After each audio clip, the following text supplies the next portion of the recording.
stop at an intersection with a red light.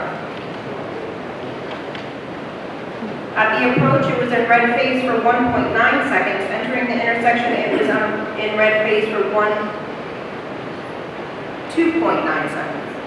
At the approach, it was in red phase for 1.9 seconds. Entering the intersection, it was in the red phase for 2.9 seconds.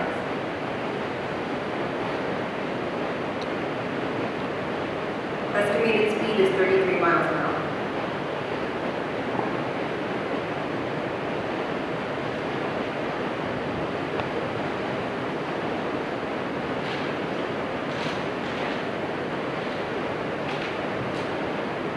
Right, sir, would you please state your name and address? Ivan Castellanos, 1710 Northwest 7th Street, Parmesan, Miami, Florida, 33172. Do you have any questions, or would you like to start your testimony? Stop. As you can see, it was raining and the road was sleeping. I'm approached the light on yellow, and I realized that if I pushed my brake at that moment, I would be in the middle of the street. So it was too late for me to do any movement when I was approaching that intersection. You see over there, no cars moving from any other direction until I passed. Pretty much, I was not intentional to pass the red light. It was a decision made at the moment of the situation. It was around. It was a pouring day, and I was scared to brake when the road is slippery. And I was scared that day. That's my statement. Okay, does the city have anything to say in response? Okay, Officer Augusto, what's the driver's duty? Can you speak into the microphone, please? Drive cautiously and slower than the speed limit if you need to. Okay, that's the issue, sir. To state a legal defense, I have to find a legal defense. I can't find where what you're saying is that if you were traveling at 33 miles an hour according to the city's testimony, you was only slightly below the speed limit, but you should have been able to stop as you were going slow. In the rain, you thought the road conditions were unsafe.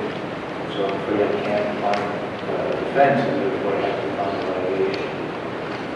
I've been supposed to find $150 and administrative fee for $25. Do you need additional time to pay? Today? Do you need additional time to pay? No. I would like to appeal it. You'll have 30 days to pay. That'll be in the order you'll get in May, and you can also appeal it. Thank you very much.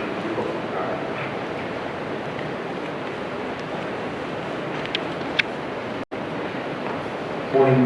Would you please state your name and address? Yes, Ana Picasso Rodriguez for 119 on East 22nd Street, Homestead, Florida, 3303. Thank you. On 3/6/2014 at 8:37 a.m. eastbound on Northeast 8th Street at Northeast 1 Road, a 2005 Honda utility vehicle beige in color failed to come to a complete stop at a red light. At the approach, the light was in red phase for 1.2 seconds. Into the intersection, entering the intersection, the light was in red phase for 2.2 seconds. The estimated speed was 37 miles an hour.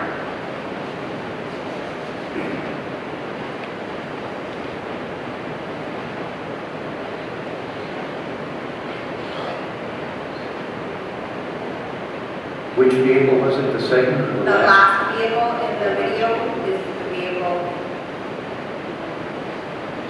The Bronx.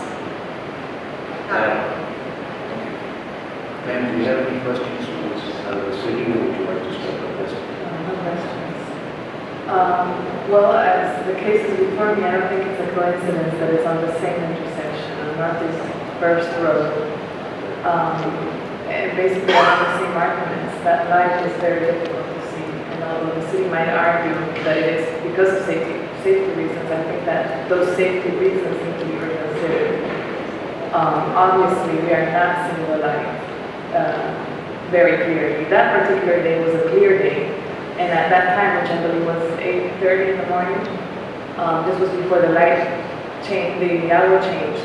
The sun was, in fact, right at the level of the light, which made it very difficult to see. I have a picture that I took this morning. On a very cloudy day, it's even difficult to see. Would you like to see the pictures? If you'd like to show me a picture, please show it to Officer Olivia, and if she has no objection, I'll be happy to look at it. I'm sure she won't have an objection.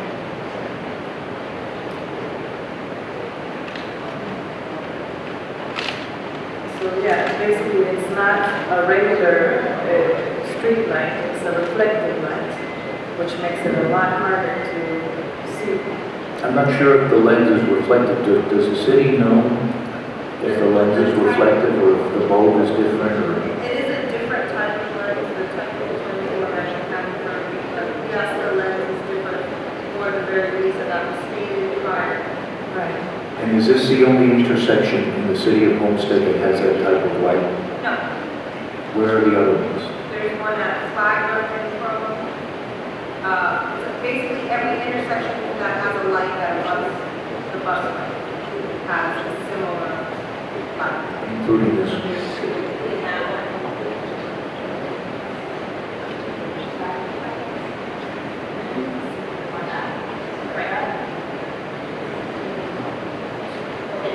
That, and if you want to show me, that was part of the statement that reaffirms the email that was sent by traffic engineering. When you're at the prior light, you are not supposed to see the following one. Because if you saw two greens, and it was incorrect by the time you got there, you focus on the light that you have. So when you're at the prior light, you're not supposed to be able to see the light after.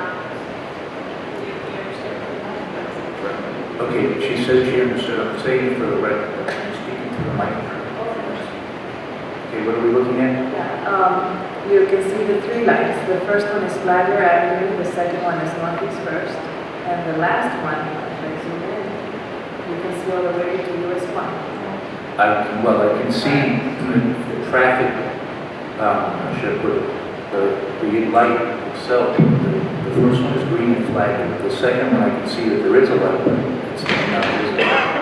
And you can even see the green light on US 1 all the way down.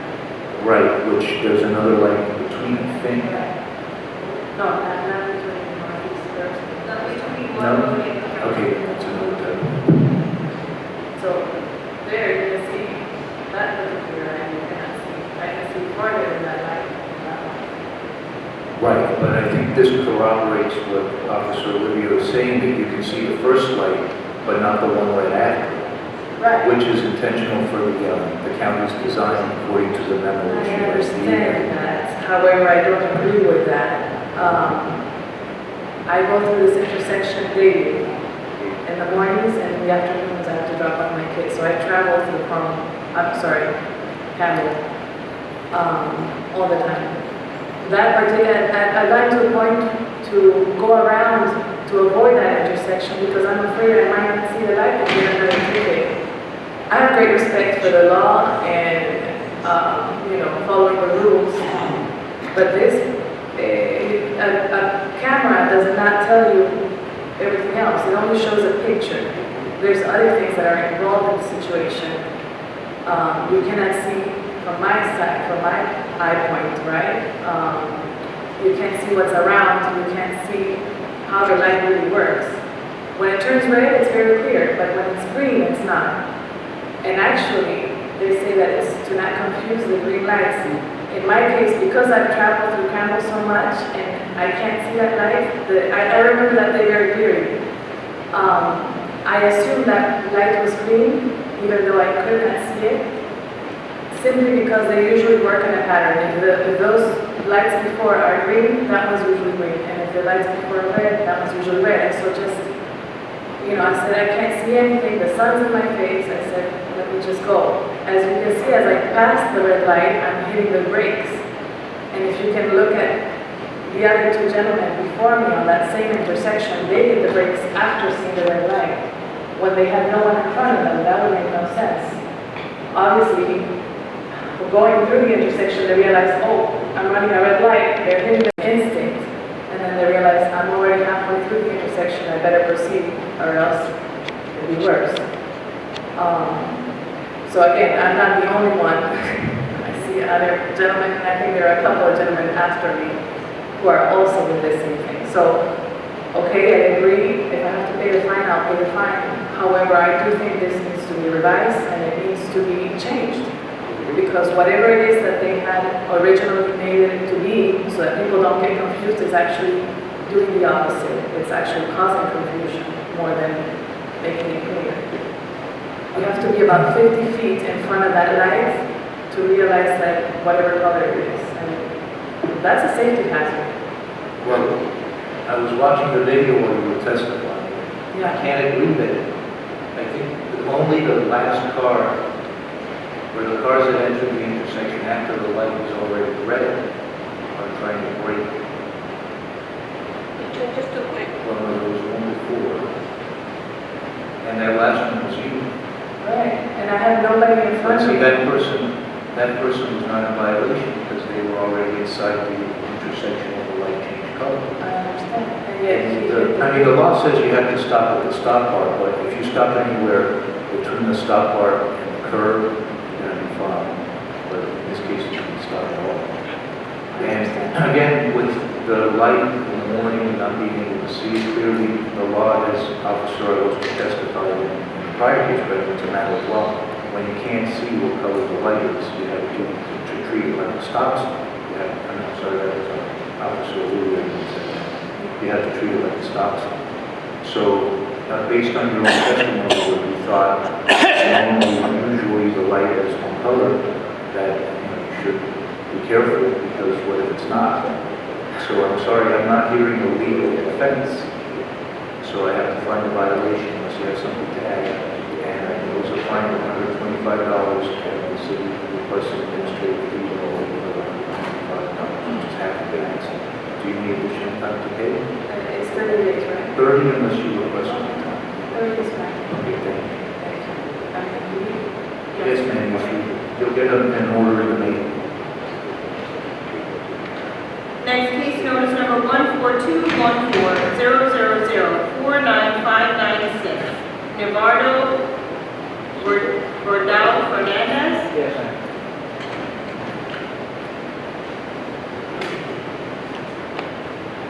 On 6/2/2014 at 2:33 p.m. eastbound on Northeast 8th Street at Northeast 1 Road, a 2008 Honda 5-door blue in color failed to come to a complete stop prior to entering the intersection at a red light.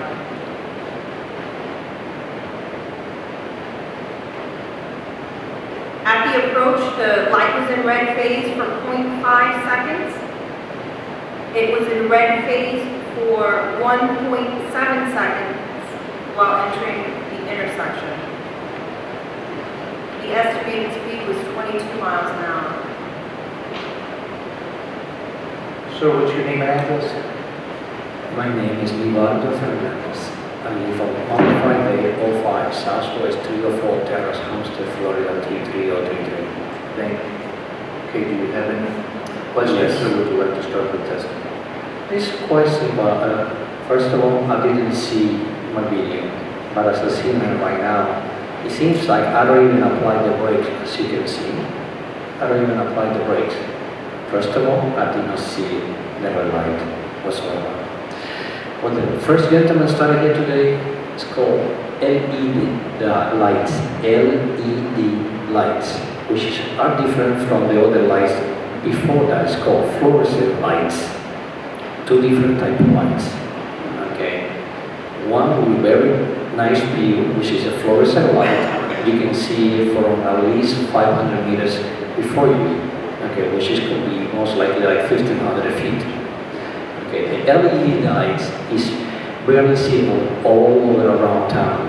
So there are very LED lights in Homestead area. One of them is this one, for which you have a camera. The other one is 167. You have a camera there too. No LED lights. You have 157. No LED lights. Only fluorescent lights. Okay, cameras there. As far as I can see, everybody comes from the same traffic light. I have seen no other cases in here with traffic light, but this light whatsoever. There's one thing that people do not take into consideration is that we come in from an angle downgraded, as she stated that in the report from the traffic.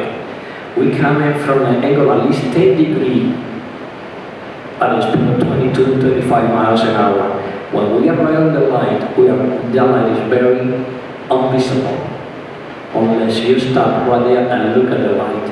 And as she said, as about 22 miles an hour, I did not apply the brakes because I did not see the light. Okay, so that's kind of things in there. I took a video on my own side, like with a camera on my eyesight. I would be glad to show you the video. And then you can tell me whether you can see the light or not. You know, and then I hope you can put it on the TV so anybody can tell me, oh yes, we see the light. First light, second light, third light is very invisible. You can hardly see it. So I don't see the correlation between all the cameras that you have in the city of Homestead, but everybody comes from this light. How can we approximate the ratio of people violating the lights, the people violate the lights all over our town? Okay, I didn't understand what you just said. What I'm saying is the ratio of people violating the lights, but everybody comes from this light. Everybody that comes here already is on this traffic light, not on the one on US 1, because you have a camera on US 1, right?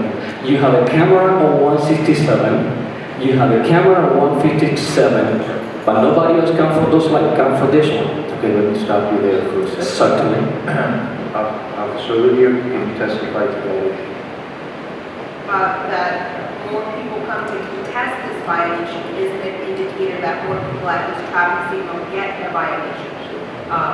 There's also a higher number of people that contest a right-hand turn, but actually straight-through violations occur on a higher rate than a right-hand turn, but more people contest the right-hand turn. So there's not necessarily correlation for the amount of people that contest certain types of violations to the amount of violations that are actually issued. And do you have requests for hearings at the other lights, or the other Yes, we have lights? requests for hearings at other lights. We haven't heard any this morning, so We that I haven't can had tell you any from at my this moment, experience. but we do have some on the agenda for today. Right, and then, Yes, but as she said, we have people question, but what is the ratio of this light, LED lights versus fluorescent lights? That's the trick. I think, well, let me ask her to repeat her testimony on that. It seems that you may not have heard raised in prior hearing. Let's call them LED lights, for lack of any other term. How many of the LED lights are there in the city? We have one at Coleman Flagler, and we have one at this one right here. And I don't, at 11th Street.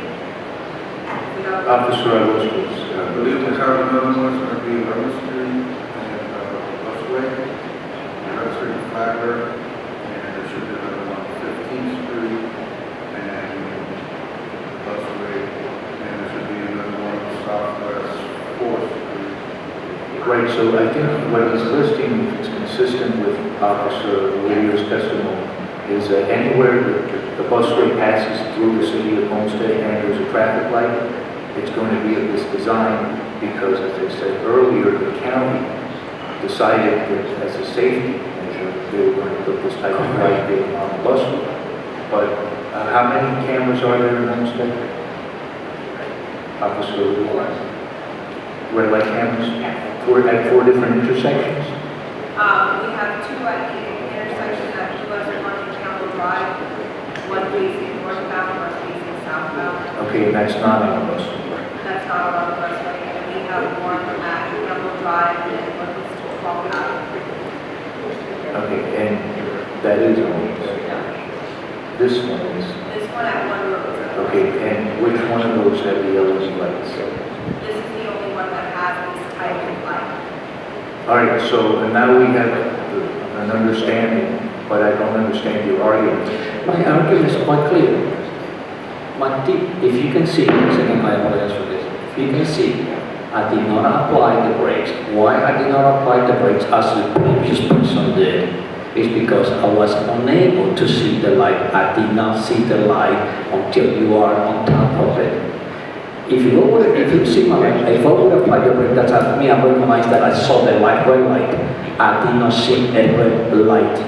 I did not see no light. Okay, is that Okay. Now I understand. You understood the facts from her, now your argument is clear to me. However, I cannot find a legal defense because as Officer Agosto and Officer Olivia are very clear, you have a legal duty to stop when you can't tell what color the light is. If you don't see the light, you have to treat it like a stop sign, a four-way stop sign. Everybody at that intersection should stop. Now, if it's inoperable or you can't tell what color. And the other thing is, the prior case, it was the same argument, but the facts were slightly different, and her argument was a little different in that she also said because the sun was behind it, she couldn't see it. But, in the end, the legal conclusion has to be the same. But also, I see in your video, obviously it's raining. There is no sun behind the light, but the two cars right after you did stop. So I have to conclude they saw the light and they stopped. So for all those reasons, I'm afraid I can't find a legal defense, so I have to find a violation, impose a fine of $125, and also the administrative fee city plus half of the maximum under $58, and $125 for the administrative. Okay, so how can I? You'll receive an order in the mail and appeal once you receive the order. Okay, I will appeal that. Okay, Thank you. At 11 a.m. eastbound on Northeast 8th Street at Northeast 1 Road, a 2006 Infiniti two-door silver in color failed to come to a complete stop prior to entering the intersection at a steady red light. At the approach, the light was in red phase for 1.2 seconds, and while in the intersection, the light was in red phase for 2.5 seconds. The estimated speed was 23 miles an hour. Cedric Gage,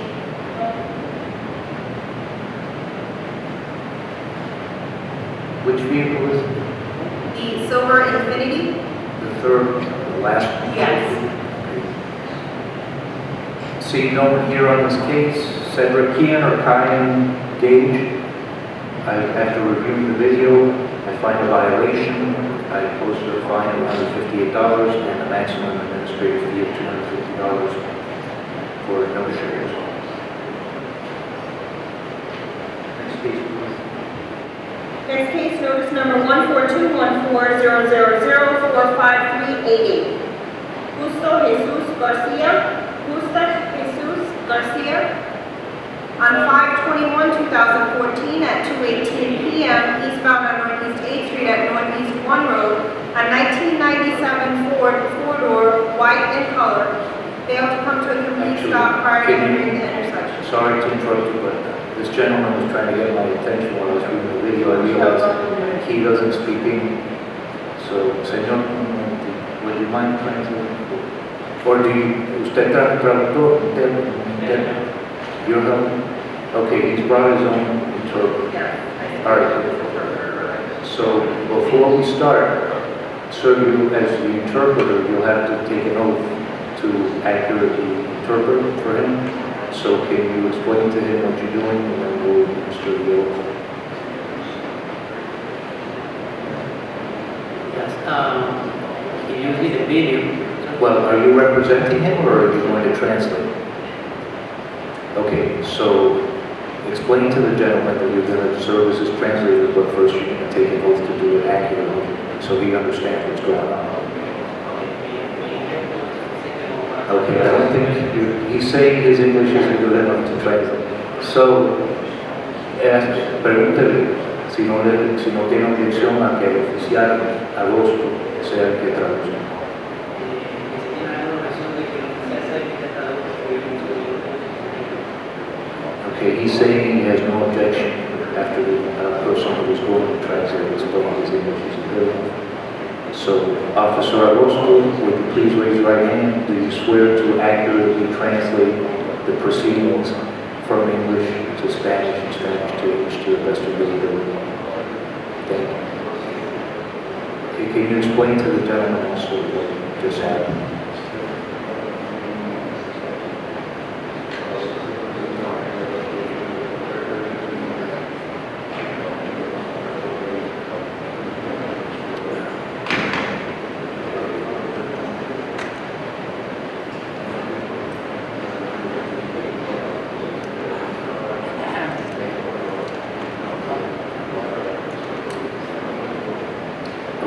Let's have the testimony of the city again. I think you were translating what happened earlier. She's going to repeat it for my benefit, so you can translate it again if you have.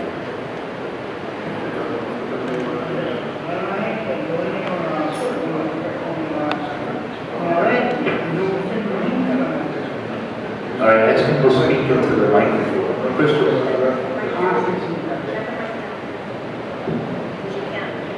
Yeah, you both have to speak into the microphone.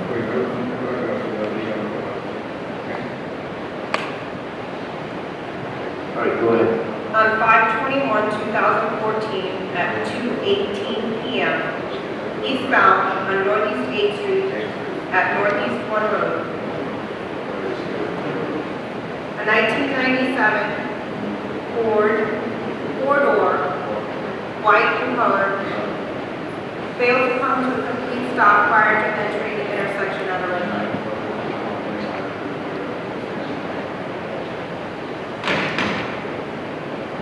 The light was in red phase for 0.5 seconds at the approach.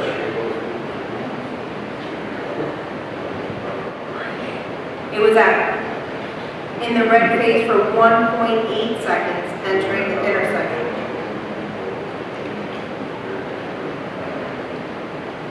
The estimated speed was 31 miles an hour. 31? Yes. Sir, can you please state your name and address? 33700, mi nombre es Justo García. 33700, Manuel 137 Avenida. Justo García. 33700, Manuel 137 Avenida.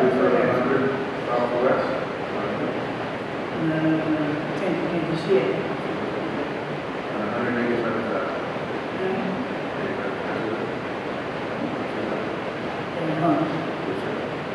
Antes no, estoy así. Florida City, Florida 33004. Okay, ask him if he had a chance to view the video.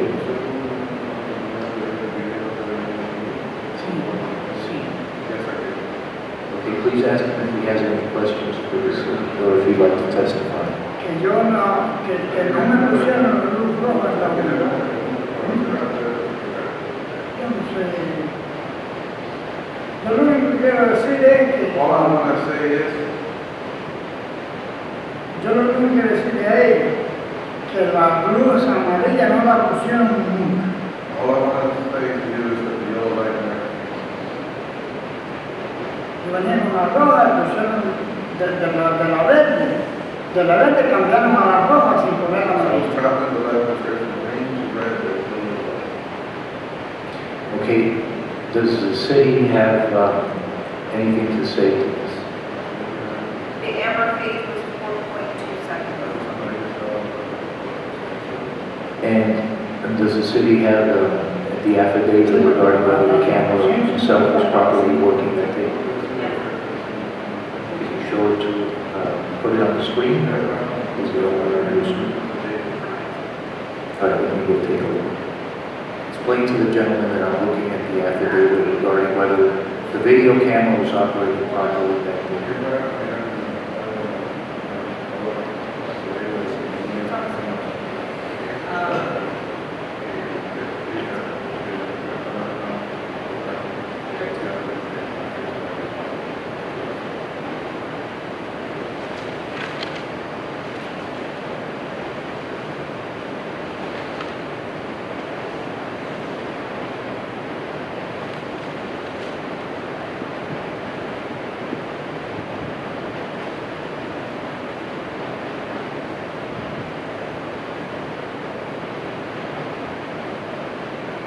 What's the date and time of the affidavit? The date and time of the affidavit or the violation? Well, both, to compare.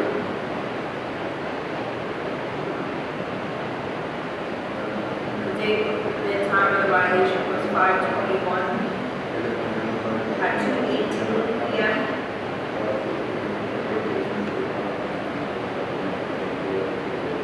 The date of the affidavit was 5/21/2014, the same day at 2:09 p.m. And can you show the video one more time?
Can you tell how long the video was running before the light turned red?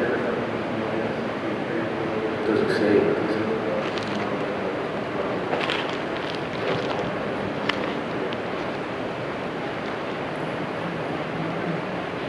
Entonces, seguro, no funciona nomás. All I know is that the show for sure they did not. Eso era 100%. Okay, does the city have any evidence regarding any problems with the light date?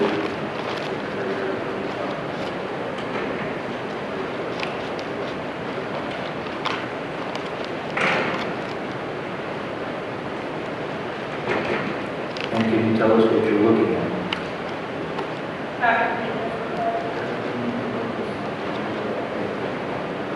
No,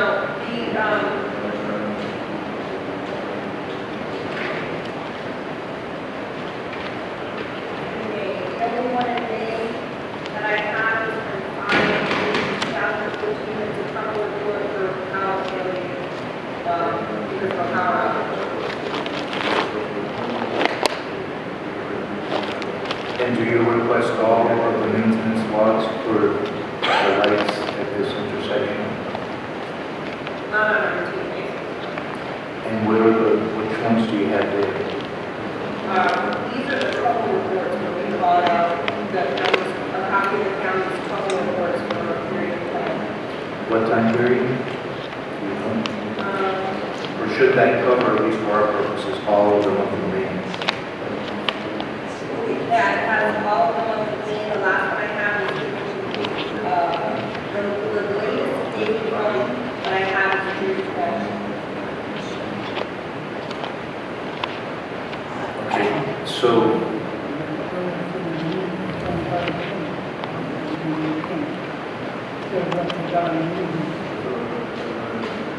can you please testify into the microphone and you too? He asked me if I could tell his son what it is that is instead Are you his son, sir? I mean, if he's calling a witness, that's one thing, but if he's asking for him to represent him, we can do that too.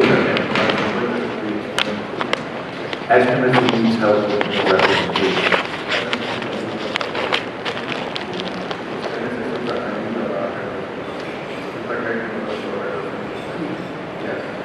Okay, sir, would you please come up to the podium and help your father?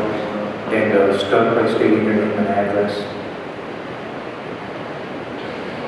My name is Pablo García. Mi dirección es 18706 Southwest 351 Street, Homestead, Florida 33034. Okay. Your father asked for your assistance, maybe you want to talk.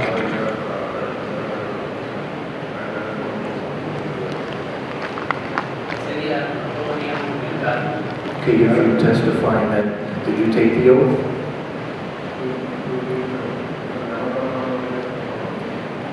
Okay, do you swear to tell the truth, the whole truth, and nothing but the truth?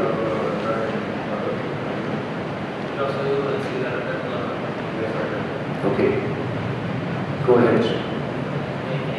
El día del incidente, yo venía con mi padre en el mismo auto y la luz amarilla nunca prendió.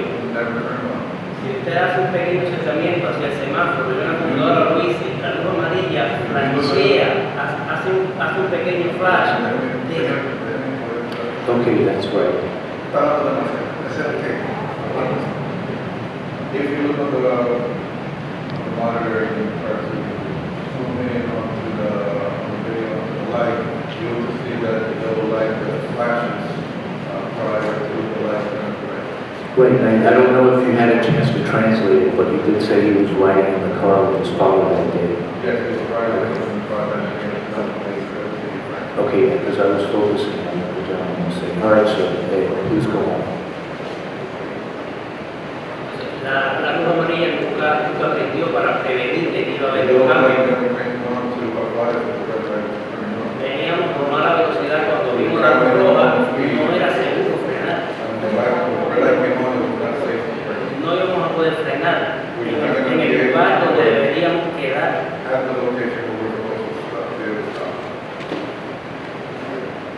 Did you report this to the county? No sabía que se podía hacer ni cómo hacerlo.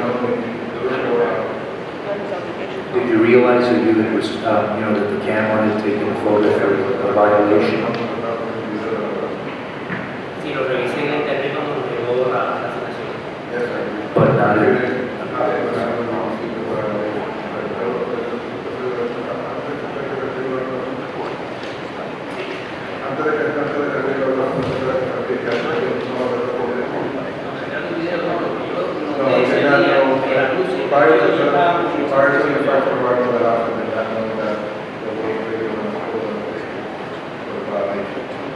okay, did you report it to the city on the day that it happened that the light was on?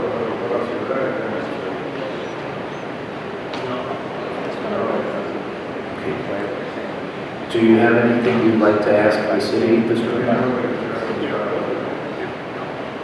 Does the city have anything to add or respond? Okay, sir, the city has testified that there is no record that the light was malfunctioning that day.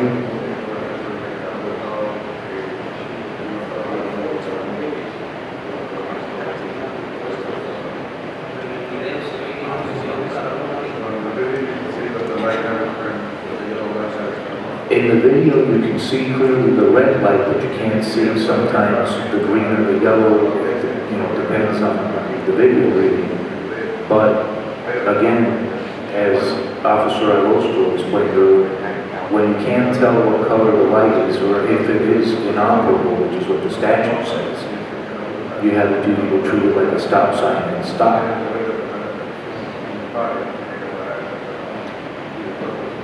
Were you a passenger in the car that day, sir, or were you the driver?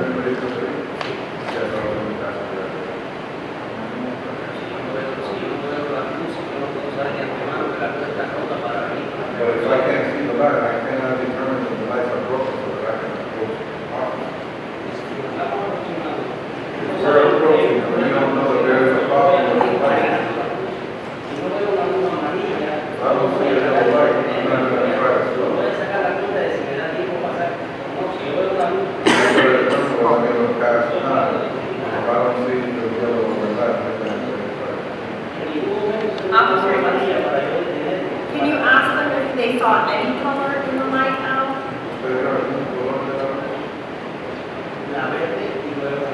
The green and then the red.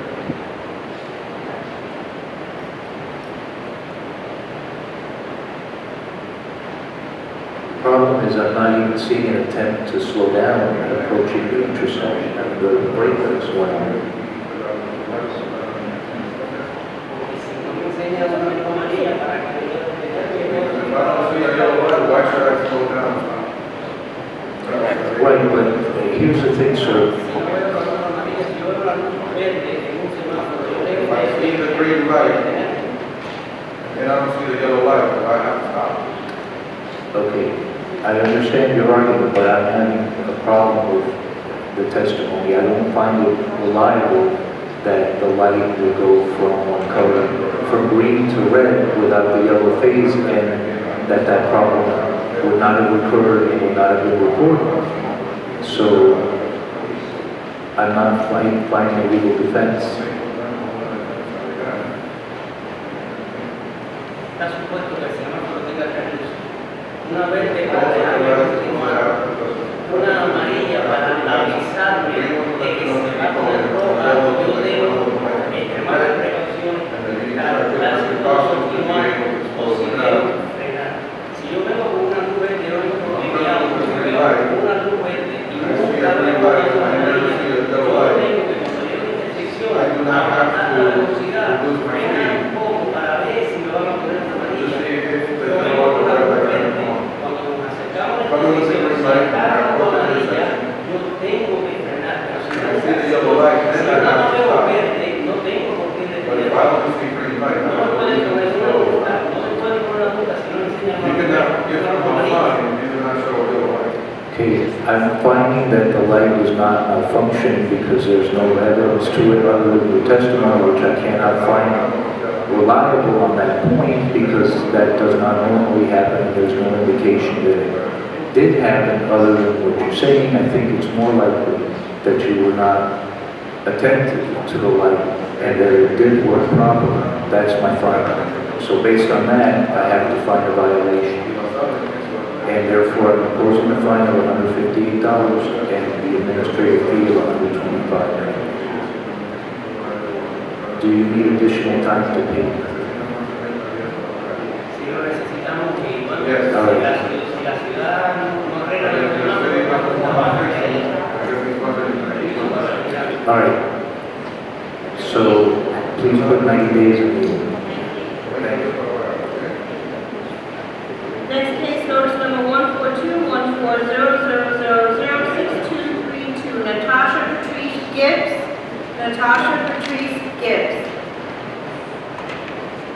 On 2/5/2014 at 11:42 a.m., southbound on North Homestead Boulevard and South Dixie Highway, a 2007 Chrysler four-door blue in color failed to come to a complete stop prior to entering the intersection at the red light. The 2007 Chrysler four-door blue in color is in the right turn lane. At the approach, the light was in red phase for 78.6 seconds. Into the intersection, it was at red phase for 80.1 seconds. The estimated rate of speed at the approach was 16 miles an hour. Sir, would you please state your name and address for the record?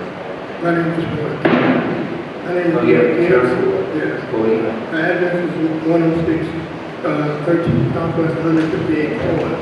I'm sorry, 106. Take your time. 113 Southwest 158 Ford. I'm here because my daughter couldn't make it. Okay, she's Natasha Natasha Gibbs. Patrice Gibbs. Yeah, she actually came up for jury duty. Who was driving? She wasn't driving, but, Who was driving? Did you say she was or was not? she wasn't driving car. Who was driving the car, do you know? I was a family member driving the car. Not you? Okay. So please go ahead. She couldn't make it because she just coming off of jury duty. For her to take another day off would have been negative. So she wrote a letter saying that if I could represent her in this case. And she got a final notice, but that was the only notice she got. She may have received it, but she didn't get it. Okay. Show what you'd like me to see to Officer Olivia, and then if she has no objection, and she might even agree to what you're requesting, I don't know. She'll show it to me so I can look at them and make a decision after hearing arguments. But are you asking for a continuance, or are you No, what it is, wanting to go forward and represent? I'm sorry, his daughter did say that she had never received a hearing notice. So at the prior hearing, because she had never received the notice, the city rescheduled her hearing. So she has been rescheduled once for today. So that's what So she did receive the notice of violation, not the Not notice the of hearing. hearing for the last, for the last hearing. and then So what then happened? She got she an order and contacted she the wasn't. She contacted the city and I rescheduled her hearing for today. But she contacted the city because she received an order? Yes. So the order, they want to set aside the order and have a hearing again? No, actually, the order was, it just says reschedule. It does say the amount due. Yes, I'm sorry, you're right. She received the order Finding the violation. of holding the violation with no defense I mean- because she was not present. She contacted the city to advise that she never received a hearing notice. And the city, So the city agreed to reschedule her, which is normal for one term. all right, so, but now she couldn't make it today. Right, Are and you here to represent her, or what, are they asking for a continuance? no, she just says, to whom it may concern, or read it. To whom it may concern, I, Natasha Gibbs, give power of attorney to make any decisions on my behalf to my dad, Roy Gibbs. Laura Roy Gibbs. Okay, so basically, I mean, obviously, does the city have an I have objection? no objection to. That's fine, sir, you can represent your daughter. But were you in the car that day? Have you discussed this case with her? Okay, so, go ahead. Now, we're gonna first watch the video. You stated your name and address already, and you took the oath earlier, even though you're representing them? We can, Okay. To the extent that anything you say is evidence, I'm going to have to take the oath that I understand that you're as a representative capacity. But please, raise your right hand. Do you swear to tell the truth, the whole truth, and nothing but the truth? Okay, thank you. All right, let's watch the video first. The way we saw it. All right. Now we can proceed. Do you have any questions for the city, or would you like to make arguments? No, Okay, do you have any testimony? sure like how sometimes you can. That's all? Okay, automatically, unless the city has any objection, is 90 days sufficient? Okay, so, have you reviewed the video? I do find a violation, just for the record, $158 is a fine. The city is requesting $125 administrative fee, and also, going to allow 90 days to pay, which the city automatically agrees to. Just for your information, should this happen again, for the benefit of anyone in the audience, if your intent is to pay the fine, it's better if you pay it before you come to a hearing if you're not stating a defense, because then you don't have to pay an administrative fee. And I understand you guys needed the hearing because there was an order entered, but I'm sure the city would agree to set that aside. it was decided. It was set aside. So just, you would have been able to save on the administrative fee. So that, Thank you, sir. next case, notice number 1421400434482. Jacob Gold. That's me, Your Honor. Is it possible for me to sit at that chair? Yes. Sure, if the microphone is working, I don't see a problem.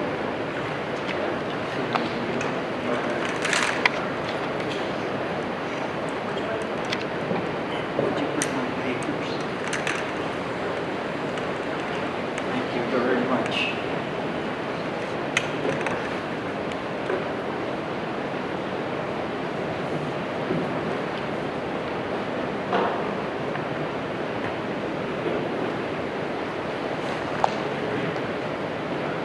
Your Honor, if it would please the court, do you mind if I make an opening statement?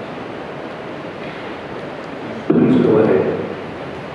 My name is Jacob Gold. My wife and I have been residents of Miami-Dade County for the past 65 years.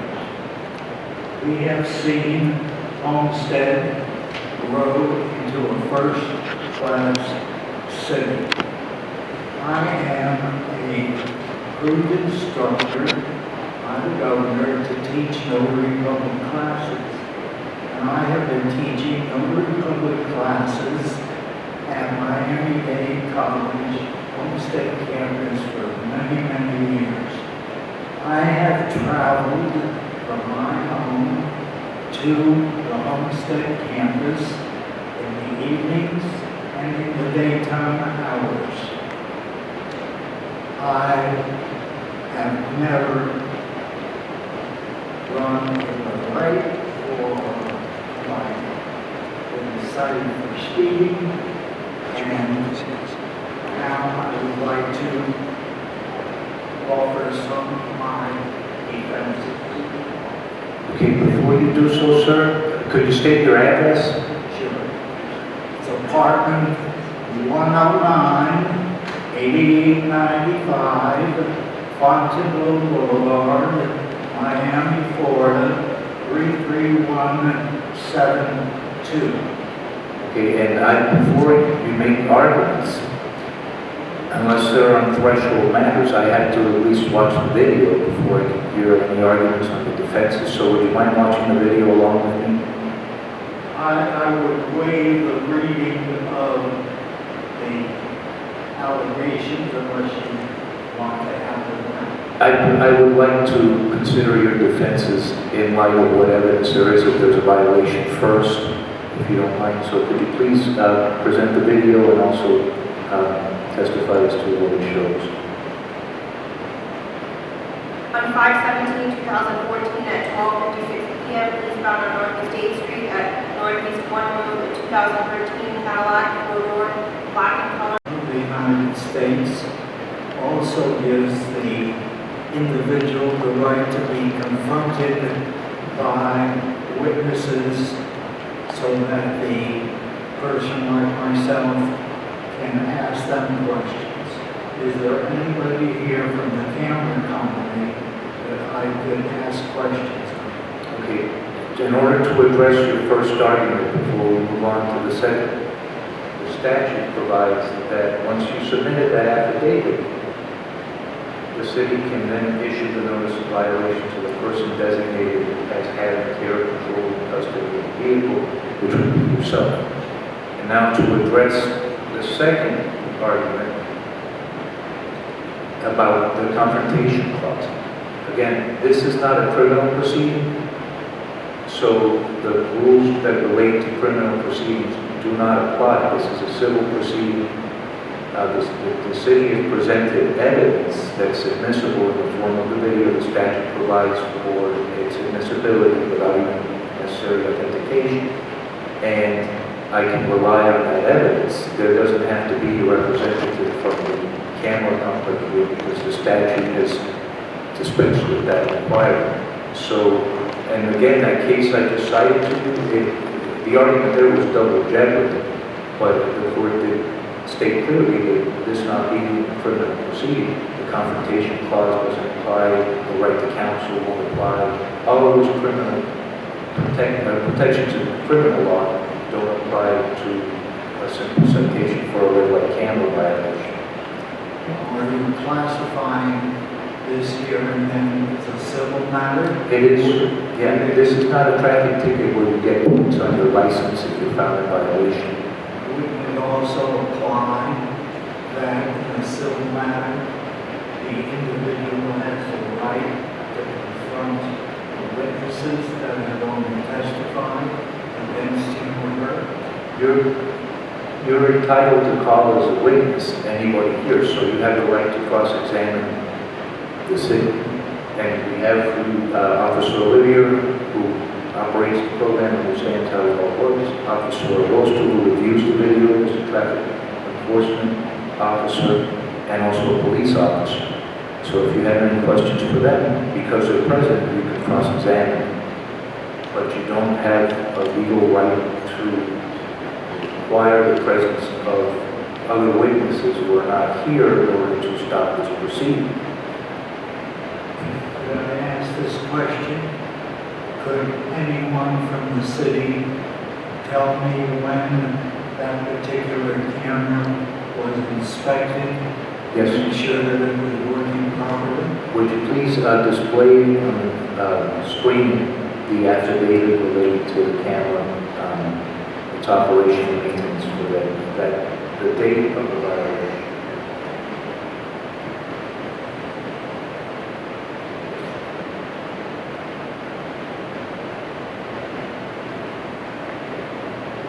Displayed on the monitors is the ATS system log report. I, Jonathan Crabb, do hereby swear that I am employed by American Travel Solutions. I am of sound mind, capable of making the certification and over the age of 18, and execute the certification based on my own personal knowledge of ATS business and the method by which ATS created, transmitted, and stored the information contained in the ATS system log report. I am the duly authorized custodian of the ATS system log report, and in such capacity, I have the authority to certify the ATS log report is a true and correct copy of an original recorded by ATS. The ATS system log report referenced below is a copy of the business record, which was made automatically by the access violation processing system at or near the time of the self-test of the automatic red light enforcement system.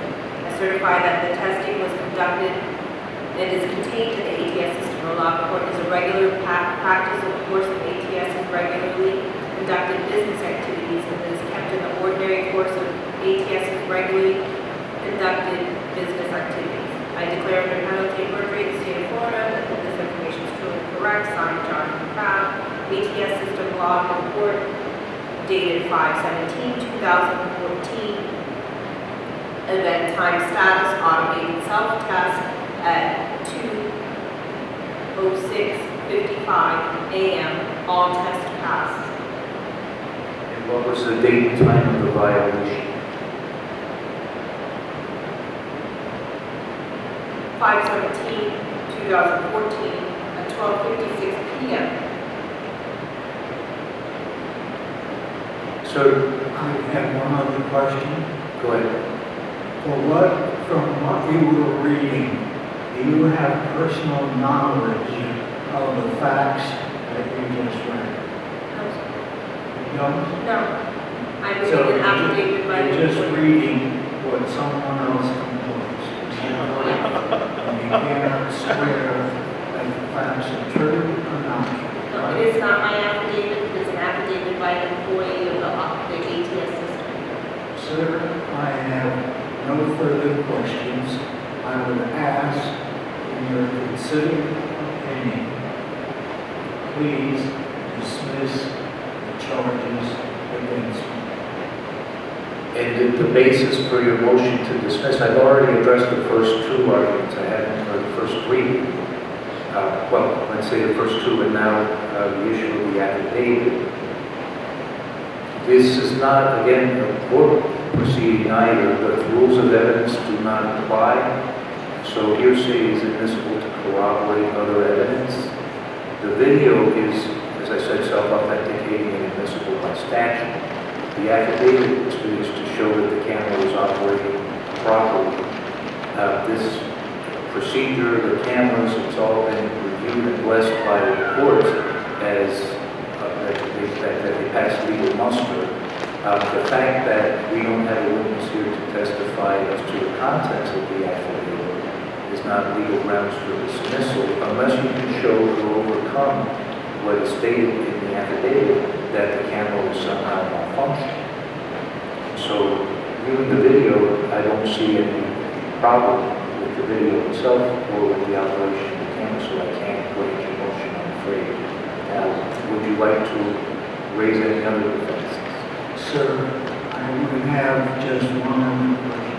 Go ahead. So what you are representing is that the photograph, which you cannot ask questions of, and any other documents that you are considering have to be taken face value without being able to confront the fact whether they're right or wrong or true or false. I am entitled legally to rely on the video as evidence, if that's your argument. If you had points to make, evidence to present, arguments to raise, you could do so, and you're not prohibited. I'm here to consider anything that you'd like to present. So I'm not sure if I understand your argument completely. As I said before, the confrontation clause does not apply, but you do have, this is a legal proceeding in the sense that you have the right to make whatever arguments you want to call your witnesses, defend, present any documentation that you have. I've watched videos, I will not watch videos, I've seen photographs people have shown her testimony, and that's what we're here for. If you like, I can't dismiss your case based on your arguments. Sir, I just have two more statements and then I'm done. Okay. Number one, if I felt as a citizen of the United States and as a citizen of Florida, that the intent of the hidden traffic cameras were intended to prevent accidents, I would not be here this morning. In my research, I have found that the hidden traffic cameras are known as cash cows for the city that is imposing the fines. And therefore, again, I'm asking the court to kindly, respectfully, caringly dismiss the charge of running the Okay, I try to interpret what you're saying into an argument I can address legally. I do not have the authority to disregard the provisions of the city ordinance. And as you know, there's a state statute as well. The intent, the legislative intent, to my understanding, is safety. I also know that the city can testify maybe to this. Are there statistics on accidents at the intersections where cameras were put in before and after the cameras were put in? I don't know. I understand from Captain Kent was not here that these statistics will show that there are fewer accidents at these intersections, but that's more anecdotal. I haven't seen the statistics myself to tell you what they are. But the issue being that I cannot, for the reason you gave, invalidate the ordinance. I can only consider whether there's a violation of the ordinance or not, regardless of the intent. Sir, I appreciate the opportunity given me to express my feelings, okay? You're welcome, sir. You have that right, of course. Thank you for coming. And having reviewed the video, I'm afraid I have to find a violation, impose the fine of $158 and the administrative fee of $125, which again is half of the maximum city code request. I have had 30 days to pay. 30 days unless you request additional time, in which case you'll have 90 days. Would you like the additional time?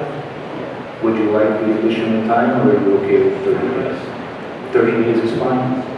Okay, I don't know if Officer Wu was listening, but the order normally reflects 30 days. So, do you need me to repeat anything? Finding a violation, $158, $125 administrative, and 30 days to pay doesn't need additional time. Sir, will a notice be sent to me? An order will be sent in the mail, so you should look out for that. If you don't receive it soon, please notify the city for your benefit and that of everyone else. While these are not uniform traffic citations and you don't get points, if you don't pay them, you won't be able to renew your registration, so it's important that you follow up should you not get an order in the mail that the fine actually gets paid.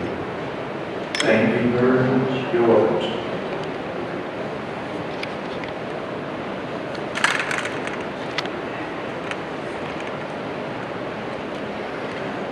Which way? Okay, you go first, so I'll follow you. Next case on the agenda,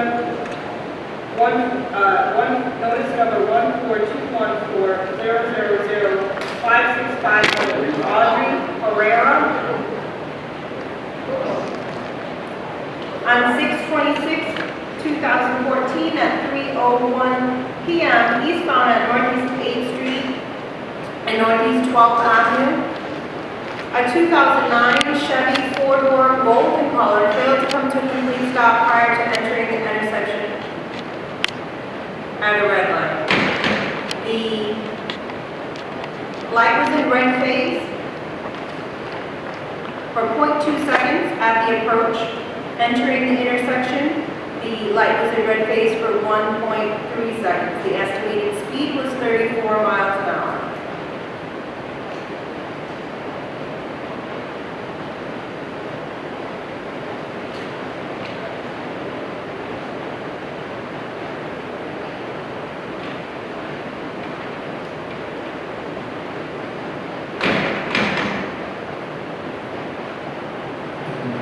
Sir, are you testifying or representing Ms. Herrera? I'm sorry? Yes.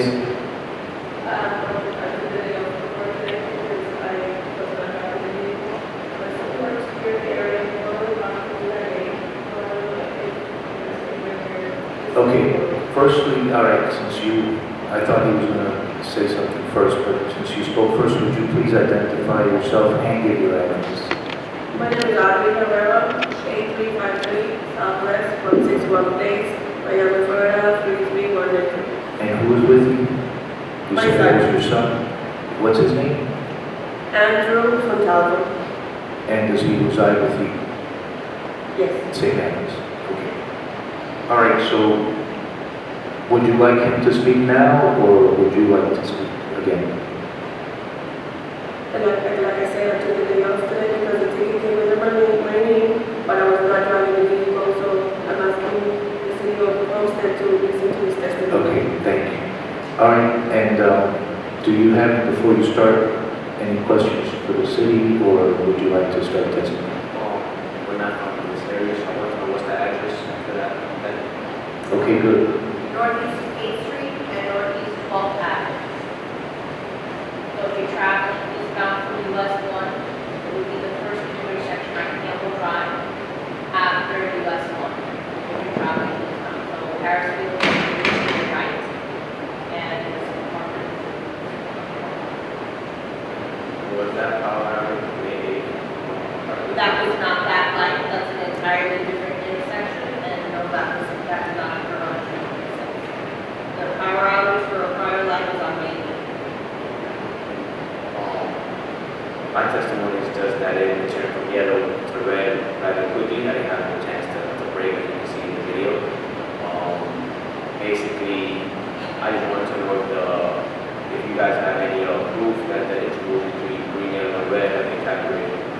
All right, but first of all, we heard testimony in prior hearing, and you might have been here, as to how long the light is yellow at a different intersection. So let me start by asking the city how long the light is yellow at this intersection. Frank, at this point, I don't have the rate of the yellow because there are statutory requirements for the speed limit posted which would be around 4 seconds, Officer Lester, for a 30-mile-an-hour intersection. Between 4 to 4.2. And 4 to 4.3? Right. For a 30-mile-an-hour speed zone? right, and that is required and regulated by the county. Again, okay, good, because you may have heard the county maintains all the traffic lights now. So, is this a 30-mile-an-hour zone? It's completely-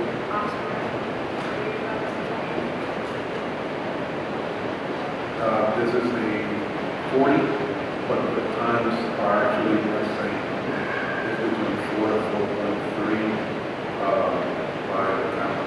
And they have been over-calibrated and set. Do they have proof of that? I'm sorry, I couldn't hear you. Do they have proof of the interval between the lights being calibrated? You mean maintenance on the lights?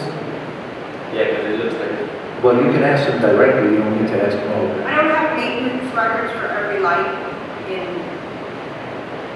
the city of Homestead, no. That's what he's asking for. For this light in particular, do I have maintenance records for it? No. Is it a statutory requirement? Yes.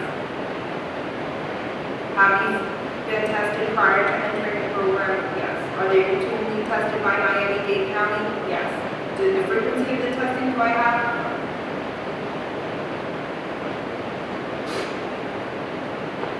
Well, you can see from the video exactly how long the light was yellow. Would anyone like to testify as to how long that is? I don't have that calculation. All I have. No, but you can see it. Right, I don't. And if we start counting, it looks like it's about 4 seconds. The reason that it's not timed on this because at the approach, the light was not yellow. If at the approach his light was yellow, it would have given the yellow phase time in the record. Because at the approach, the light was already red, it does not have the timing of that. Because it's not included. That may be, but in the video you can clearly see Right, I can that the see it, but I light don't was have green, the then exact yellow, then time. red. And it looked to me like it was yellow about those 4 seconds that you It's testified. usually 4.2 seconds is the duration for that intersection. For this one. Do you have any other questions, sir? No, sir, I'm just saying that it doesn't look to me that it's been 4 seconds. It's kind of hard to tell through a video. We would like the city to actually have records of how long it was been yellow before it turned red, but there's no records. Also, there's no records of if it's been even calibrator or maintenance. We're just saying he was using it. So what I'm saying is that I didn't have enough time to break. I had to keep going. So I think there's lack of evidence to prove their case against mine. Well, I can tell from the video, I don't have any trouble telling. I mean, if you use your testimony that it's not about 4 seconds? Yes, that's my testimony. Okay, well, I can tell you it is about, but I mean, even so, legally, like I said before, in the other cases, if the light isn't working properly, and you can tell it's not working properly, you have a duty to stop. It's treated like a stop sign. I mean, I don't see that the light is malfunctioning. I don't think the city has a duty to provide records that it isn't when there's no evidence that it is. The logs that they have, do you have the logs for that month for this light or only for the others? So there's no laws. Did you request them for this No, light? not Okay. So there's no evidence they haven't asked for it, but I'm not seeing any evidence the light's not working fine. It looks like it's just changing rather too quickly if you look at it. I believe there has to be actually evidence that it's working properly to prove the case legally. All right, let's do this together. Watch your video. Can you play it one more time?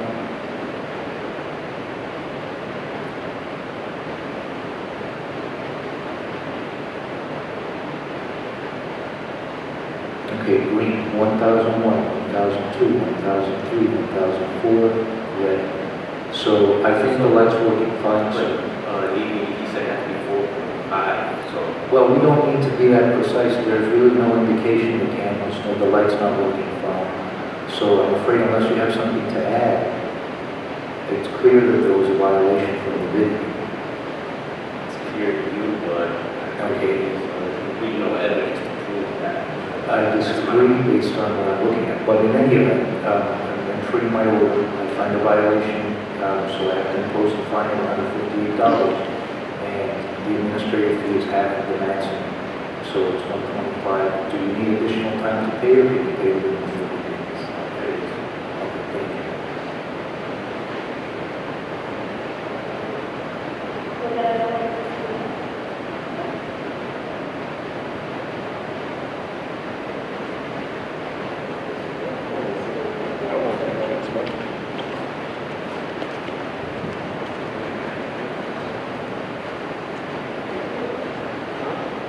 Next case, notice number 14214.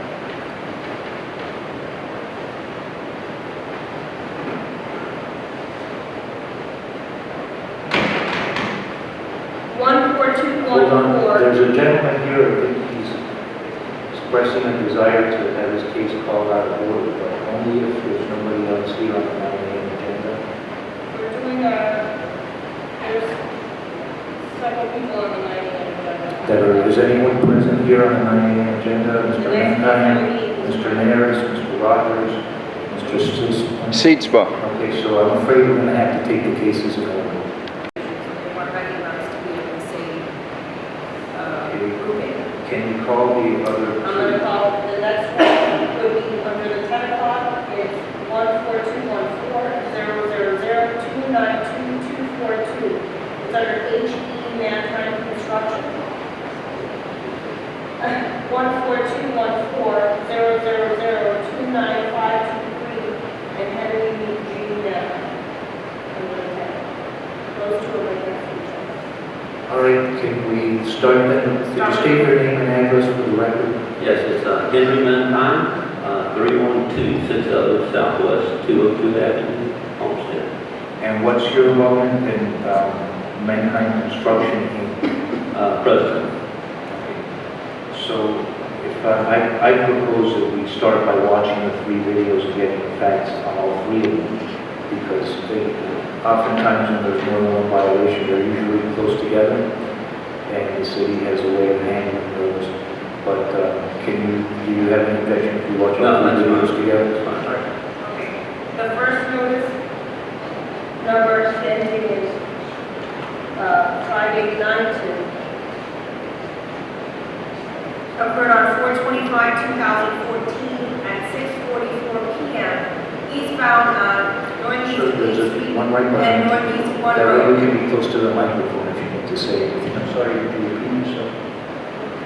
On 4/25/2014 at 6:25 p.m.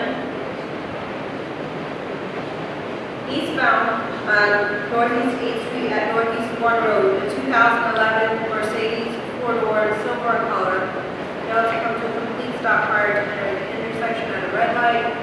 The light was in red phase for 3.9 seconds at the approach and 5 seconds entering the intersection, 5.0 seconds to be exact. The speed? The speed is 22 miles an hour.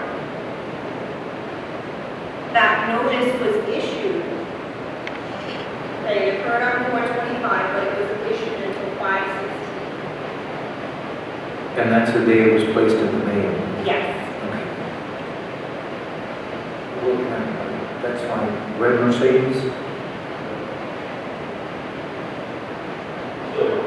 I'm sorry, silver Mercedes.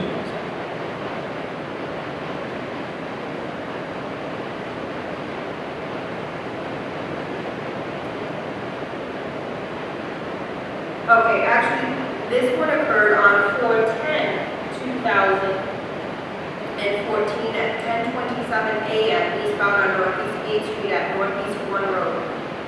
The same vehicle information failed to come to a complete stop prior to entering the intersection at a red light.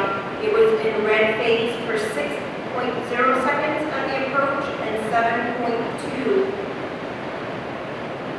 seconds entering the intersection. This notice was issued on 4/28. The estimated speed was 26 miles an hour.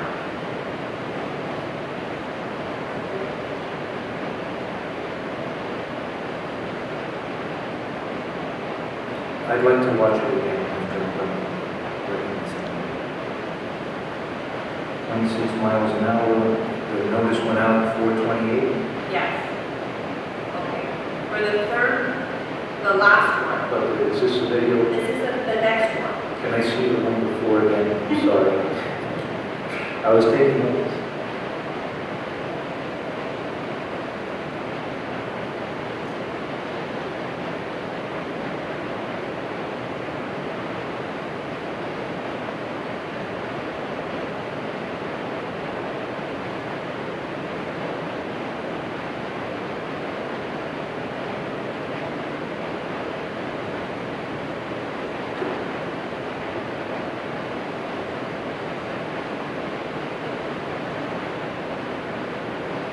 Go to the next one. One more.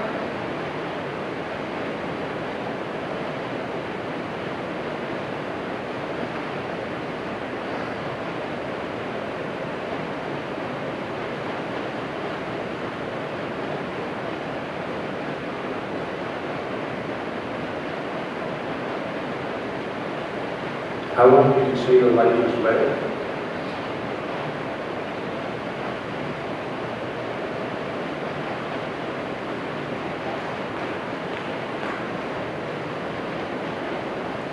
At the approach, it was in red phase. If you recall, this case was reset during the first hearing because Mr. Siegsma had said that he was moving out of the way for an emergency vehicle.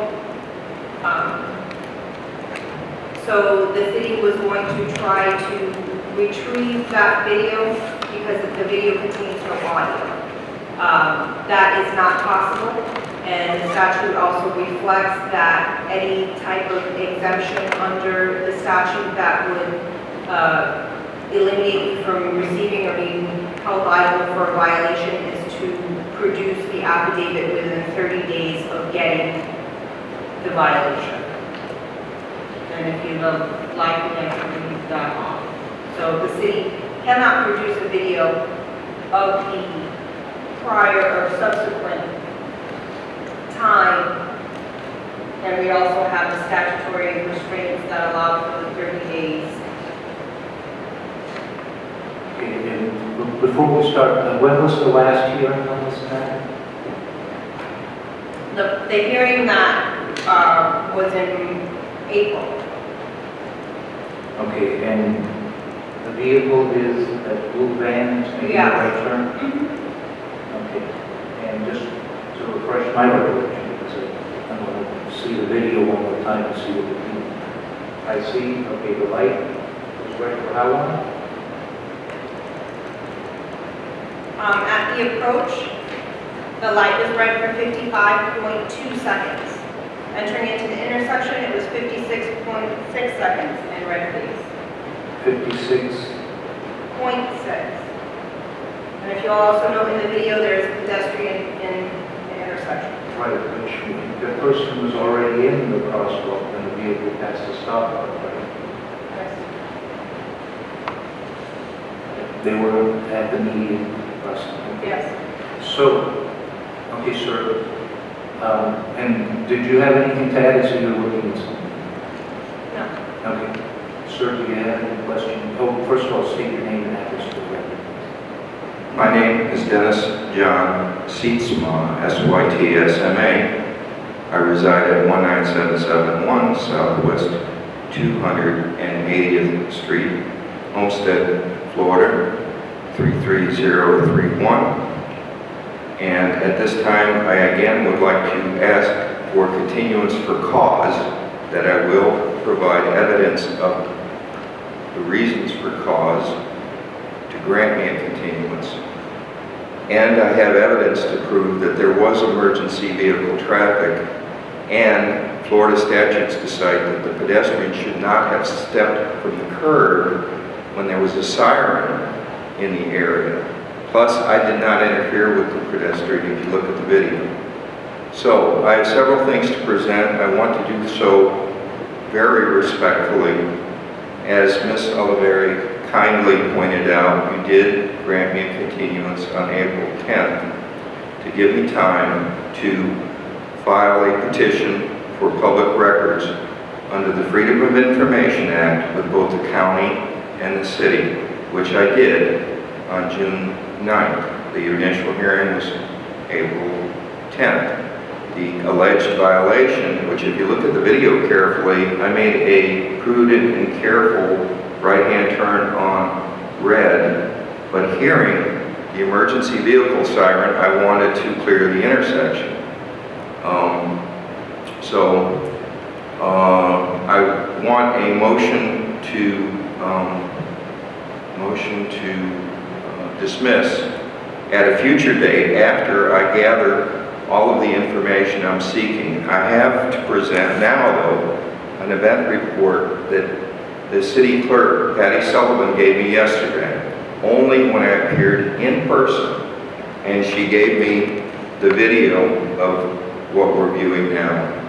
And I requested a continuance also so I could obtain the audio from the April 10th hearing and have time to have a court reporter transcribe the audio into a written record in the event, and I say in the event, you exercise your option not to dismiss and hold me culpable in some way where I would feel compelled to file an appeal simply because I believe under Florida statute I did nothing wrong and I am not guilty.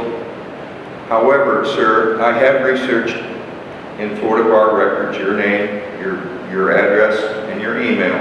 But I want to be very respectful. But early this morning you said this is an informal hearing, so please call me Dennis. And I call you Alex, or would you like to be called Sir. some other way? Sir is fine, which is what I call. Thank you. I will call you sir. But like I say, I have this communications event report that shows there was emergency at this date and time of the alleged If violation. you'd like me to look at that, would you please show it to Officer Olivia and see if she has it? Yes, gladly. The report, just to read into the record, is for a call that was an audible alarm that occurred in the location of 450 Northeast 12th Avenue. I'd also like to read into the record that it is for Tennessee Road Pump Station, North B.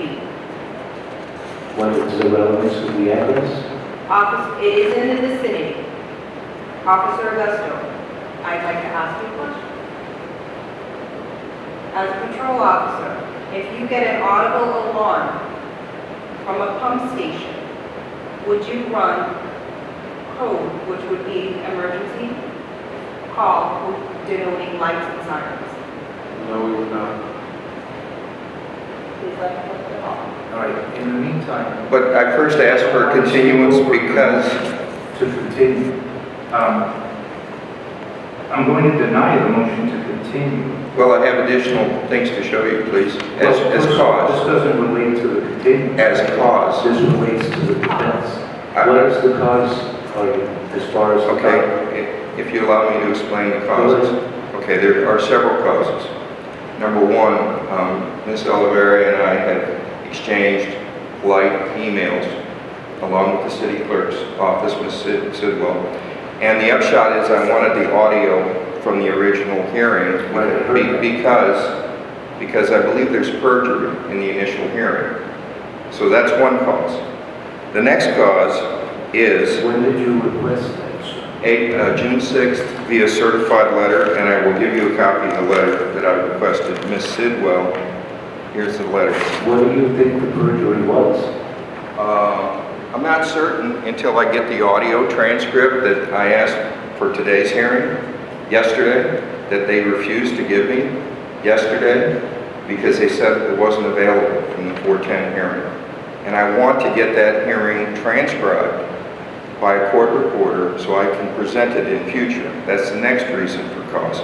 The third reason for cause is... What is the, sir, I can't, Excuse me, can I unless you finish? have, Please. well, I wanted to address the reason. Okay, sure. Unless you have evidence that there was perjury and can show me why that would be relevant, I'm not going to continue it based on the request for an audio recording that was... I cannot transcribe the 410 hearing. Yesterday. I cannot transcribe the I 410 read hearing. just off of his request, the highlighted text that he has. He petitioned for the video of the 4/10/2014 hearing with the video of the violation on the DVD. So what he requested was for a video of the hearing. He did not request for audio. As you are aware, we do not video the hearings. I would accept audio, Okay, so I'm looking at the request. and it's from June, so they had plenty of time. And it wasn't until I appeared physically yesterday that I got any cooperation on my request. The next reason is the county has not responded to this letter. Sure, certainly. Take all the time you need.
What else would you like me to look at?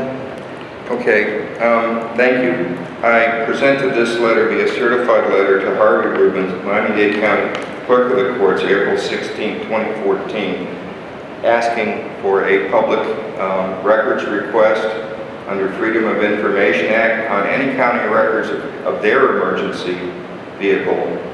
And I want to present that letter. They've not responded. The Clerk of the Courts has not responded. I have yet another letter to Bernella Soto, Miami-Dade County Circuit Court Chief Judge, asking her what is the appeals process under Florida Statute 162.11, which is the appeal process should you find against me. And I have no response to that letter. And all of these were sent certified mail, and I have the return receipts. And I respectfully request a continuance. I also sent a letter to the hospital, and they responded that they don't actually keep records of the ambulances that come and go from the hospital, but they said I could come and observe and videotape in public areas, and then contact every one of those ambulances, because I heard a siren. And I think I made, if you look at the video, I made a prudent and careful right-hand turn on red. Plus, Florida statutes talk about the powers of local authority. They said they cannot, if a careful and prudent manner where right-hand turns are allowed, etc., local authorities cannot enforce anything that's incompatible with the normal and safe movement of traffic. And my whole argument that I will take all the way to the appeals process if necessary, and my time is extraordinarily valuable. I'm an expert on electronic systems, including television and cameras. And in my prior argument, I tried to qualify myself as an expert because I want to ask questions about standards and tolerances. And I still want to ask questions. So if you are kind enough to grant me a continuance, as I beg you to please consider, I will have then additional time to make additional public records requests of the City of Homestead, including the testimony that was offered, which was the certification on the camera, because I don't doubt the certification. What I doubt is the standards and tolerances, because on the electronic systems I work on, which are primarily air traffic control, they're safety related, where human life is at stake, we always look to see the standard is what the equipment's installed in. The tolerances are operating in initial.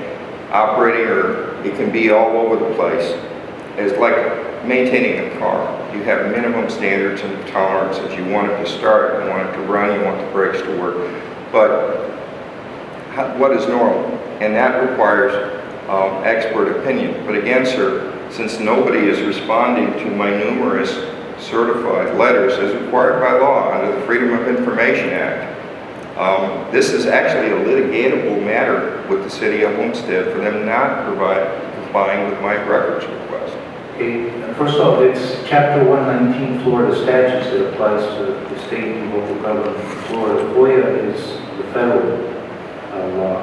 Well, this is true. Okay. This is I'm true. not seeing circuit court denied any records that were available.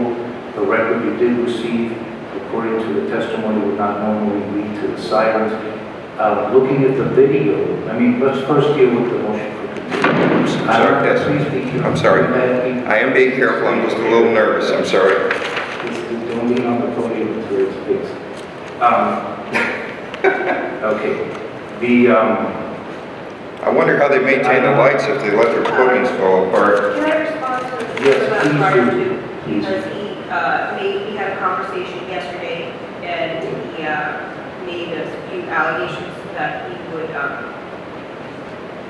wanted to put forth. And I sent him an email to follow up because he said our verbal conversations that we had on 2 to 3 prior occasions, he did not consider those to be valid. I spoke with him one time after a red light camera hearing on a prior occasion, not for what his case was, but he came to observe the hearing, and I spoke with him probably for about 20 to 30 minutes after the hearing. He discuss process and procedure. And I also spoke with him on the phone, but he's denying that that's a factual event.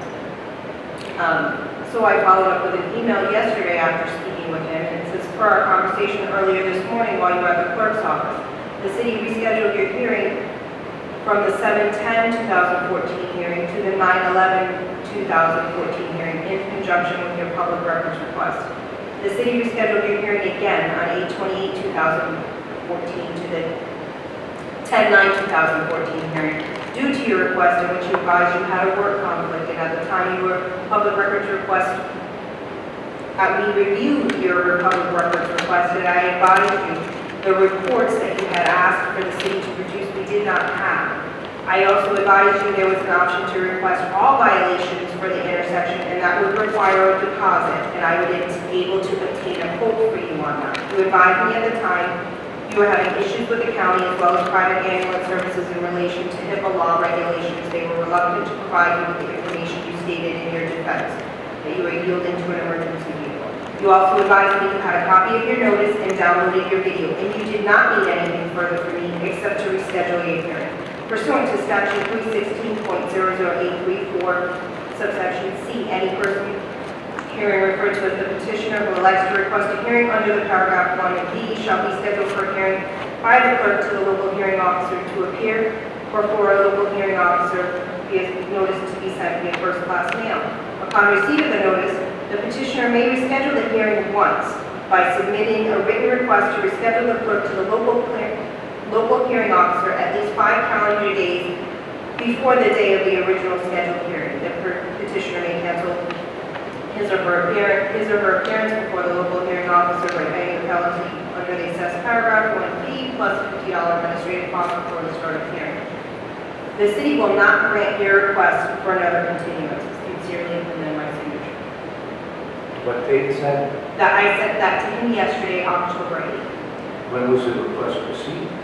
The request for another continuance was received, I believe it was the day prior by the city clerk, or 2 days prior, Certified mail. via certified mail. And it also states in the section, in the state statute that you may reschedule the hearing once. The city has been quite accommodating and rescheduled the hearing. Initially, we tabled it at hearing. I did not count that against him. I rescheduled the hearing on 7/10 for 9/11 because of his request. I rescheduled the hearing a second time from the 8/28 from the 9/11 hearing to today's hearing. The city has rescheduled twice for the same reasons. He is stating that I am not fulfilling his public records request, which is false. He asked for video. I told him we did not have video of the hearing. All he wanted at the end of the conversation was just for me to reschedule it, which, despite the fact that he says those conversations did not occur in the way that I remember them to believe, he did get the rescheduling. So obviously those conversations did take place. So this would be the fourth request for continuance? This would be the third if you don't include the request at the hearing. Which if you do, it would be the fourth. Yes. And I granted that request because I was not finding evidence that there was an emergency vehicle. And I offered the respondent the opportunity and requested the city gather what it could to determine whether there was one or not. Yesterday, he did request audio of the hearing of 4/10 that he was here. I was unable to fulfill his request. Not that it will not be fulfilled. I advised the clerk, I was not able from whatever time that he requested it in the afternoon to produce it prior to the hearing. Well, okay, so having heard all your arguments... Or no, I have additional, if I may speak. I have additional. Do you go ahead? Okay. I'd like to clarify, apparently there's some miscommunications or misunderstanding, even though I have told Ms. Oliveri that I'd like to stand, please, on written communications, because verbal apparently are not making it, but she mentioned HIPAA A. Here's where they mentioned HIPAA A. Homestead Hospital said I have to give them a patient number and I have to have rights to the information any patient. And I tried to explain to them, and I'd like to have you look at that, please. they refused because they said that I don't have the rights to the information. And they suggested I contact each, and that's my only copy, I'm sorry. I have contact each and every ambulance company in order to get the information I need. So again, I need more time, even though you have been generous, the city of Homestead has been generous. I also have a letter from my employer on one of the requests, the most recent one, saying it was needed by national needs of the federal government that I attend the training that unfortunately, the hearing I believe was September 11th, that I couldn't attend because I was in Oklahoma City for training. So what I'm trying to say is I need additional time so I can contact every ambulance company like they suggest, and they do mention HIPAA A on the cover letter, and I need to get that copy back if I may please. And here's a constitutional case that I think ultimately would get all of these thrown out. This case has not been heard yet by the Supreme Court, but it's the University of Washington, and I could give you a copy of that argument. I'm not a Juris Doctor, so I don't really understand all the finer nuances of the law, sir, but I'm just trying to do everything I can to get all of the evidence assembled that I heard a siren at the date and time of the alleged violation and prove that I'm not culpable because I heard a siren and because I was moving out of the way. And this is in the best interest of first responders, that motorists obey and get out of the way when there's sirens. Plus, I made a legal right-hand turn on. It was diligent, it was prudent, and I believe you would be exceeding your local powers of authority by finding, but I will take it to appeal. But I have one question, if I may. How do I file appeal? Do I file it with your city clerk, or do I file it downtown? I'm not going to provide you with legal advice on how to file your appeal. Okay, I have the statute, thank you. Address your arguments, okay? Thank you. All right. The first one, I don't have a chance to read these documents, Yes. obviously, at this hearing. Yes. But I can tell you that this article from the Washington University Journal of Law and Policy on the constitutionality, I cannot declare the city's ordinance unconstitutional. I do not have that authority. I'm required to apply the facts and the arguments to determine if there was a violation or not. So I haven't got that authority, but I can tell you that the constitutionality of the state statute has been tested in the Florida courts, and successfully so in its current version. As I'm aware, there's nothing preventing me from enforcing that under constitutional law in Florida. However, as I said, even if I wanted to agree with what's in this article that I haven't read, I don't have the power to declare the ordinance unconstitutional. All I'm asking you for is a That would not continuance. be the grounds for a motion for continuance, which is what you're I'm trying to justify for cause. Okay. As far as the public records requests, I noticed the Homestead Hospital's response to you was dated June 18th. And the record you did receive, as I noted earlier, does not indicate that there was an emergency vehicle. I commend you for your attempts to seek the documents, but the failure to provide them is not a cause for continuance at this stage because you have had ample time. And there are no records. Did you get any records indicating that? May I get my documentation back if you're ready to rule? If you're intending to appeal, I plan these to. are all the exhibits. So would you like the city to copy them and return them? Please. Or would you like Please. to take them with you and provide them if there's an appeal?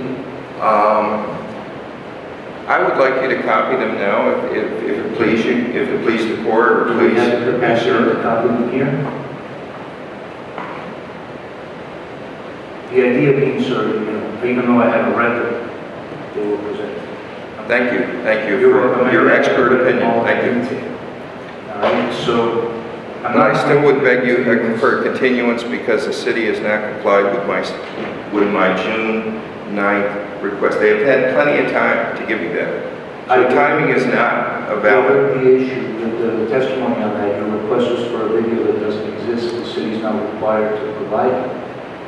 If there's not video, then there's audio. If there's not audio, then there's what? I mean, there has to be a record. Okay, the audio was requested according to the testimony I heard. I didn't know it was audio. In the hearing, you said it was video. You said everything here was being video recorded. That's what you said, The sir. audio was requested yesterday, prior when I had spoken with him and advised him that the meetings are not videotaped. He said fine. He had the video of his violation, he had the video, the notices for his violation, and he didn't need anything from me, but to reschedule the hearing. And Sir, I'm trying to prove you But perjured when we're yourself. saying, You when perjured did you yourself. first request? The conversation that I spoke with him in reference to his public records request, because we don't maintain the record of some of the reports he was asking, I actually requested from our vendor. The Right, vendor he's then talking about the responded. video of the incident. which The we're using 410, now. no, the April 10th is what I wrote, April 10th. Right, he wanted video of the red light camera hearing.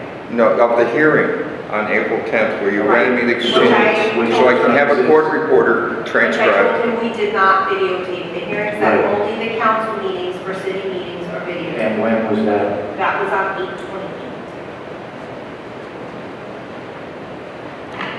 There is no video. So, I mean, I'm not sure what you're... I'm trying to prove, sir, you said call you sir, I'm trying to prove you perjured yourself. If what his intent was to get, from what I gather from his testimony now, what his intent at the time with his request, which is not stated, to get audio and/or video. Since there's audio, but there's not video, Okay. yesterday And was again, that he there's... wanted audio of the Right. hearing. Right, and again, I see no reason to continue the hearing to obtain a recording of something that happened on April 10th, a hearing in which we were all present. Well, hopefully Based at on appeal, your they'll belief hear that this, there they'll see might it be some differently. perjury in that, as you said earlier. So I am denying the request for continuance. Now, as far as the city's argument, I'm inclined to find a violation because the affidavit in which you would have had to state that there was an emergency vehicle was never submitted. That's And true, Again, that's true. upon viewing the video, and we discussed this at the last hearing, there's no indication that there was an emergency vehicle. There's a pedestrian crossing the street at a slow and normal pace. No vehicles are moving over at all to avoid blocking the emergency vehicles. So I'm making a credibility determination and a finding that there was no emergency vehicle. I respectfully disagree, sir. I find a violation, and I'm imposing a fine of $158 and the administrative fee. Is the city still asking for half the maximum as it normally would? Yes, and just for the record, the copier's not working, so we're gonna have to return his Well- documentation without having a copy. So he would need to resubmit all of the same documentation on his appeal. Either that, or can you retain them and return them after they've been photographed? That's, It's up to Mr. No, those are my original copies. I don't wish to do that, but I would happy to take them to the city clerk's office today and have them copy if that's Well, agreeable. copier, it's the copier in this building. would you rather they do that Mr. Sisman take them to the clerk's office or bring them to the police? It would be beneficial probably if he Sir, may I bring up one more If thing? come from the clerks, and at that time I can try to have the clerk, if it's either, it would have to be late this afternoon or early in the morning. That way I can give him a copy of the audio that he was requested at the same time, and the clerk is the one that disperses that. So it might be best for him to bring this to the clerk and receive his copy of his requested audio tape from yesterday. Okay, before you return those, make a note as to the date on each document and what it is. Do you want to entertain one? No, you guys need to hold on to those as the secretary for the tribunal here, the hearing officer, Stephanie, can make sure that she copies those for the record and then returns them to Mr. Sidney. Okay, so the clerk is going to list the documents by description and number of pages so that we're sure that we have a complete record in the exchange of documents. All right, next case. Next case, notice number 1421400057011. Okay, this is the 10 o'clock agenda? Yes. Okay, as I indicated earlier, we usually take a break to make sure that, is See that brochure, so anyways, thank you, and you're welcome for your sign, but well deserved. Well deserved. It took 7 years and it took her 6 days. I was about to get up and I asked her and I said, we'll take care of that. Yeah, it's just, it's a matter of timing and who you know sometimes, so.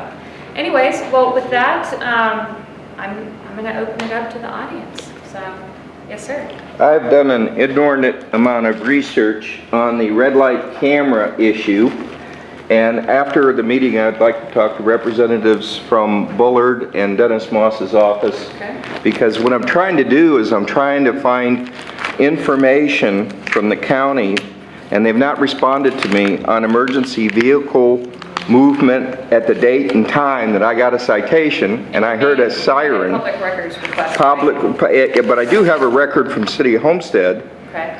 that says there was a call for emergency response at the time and date.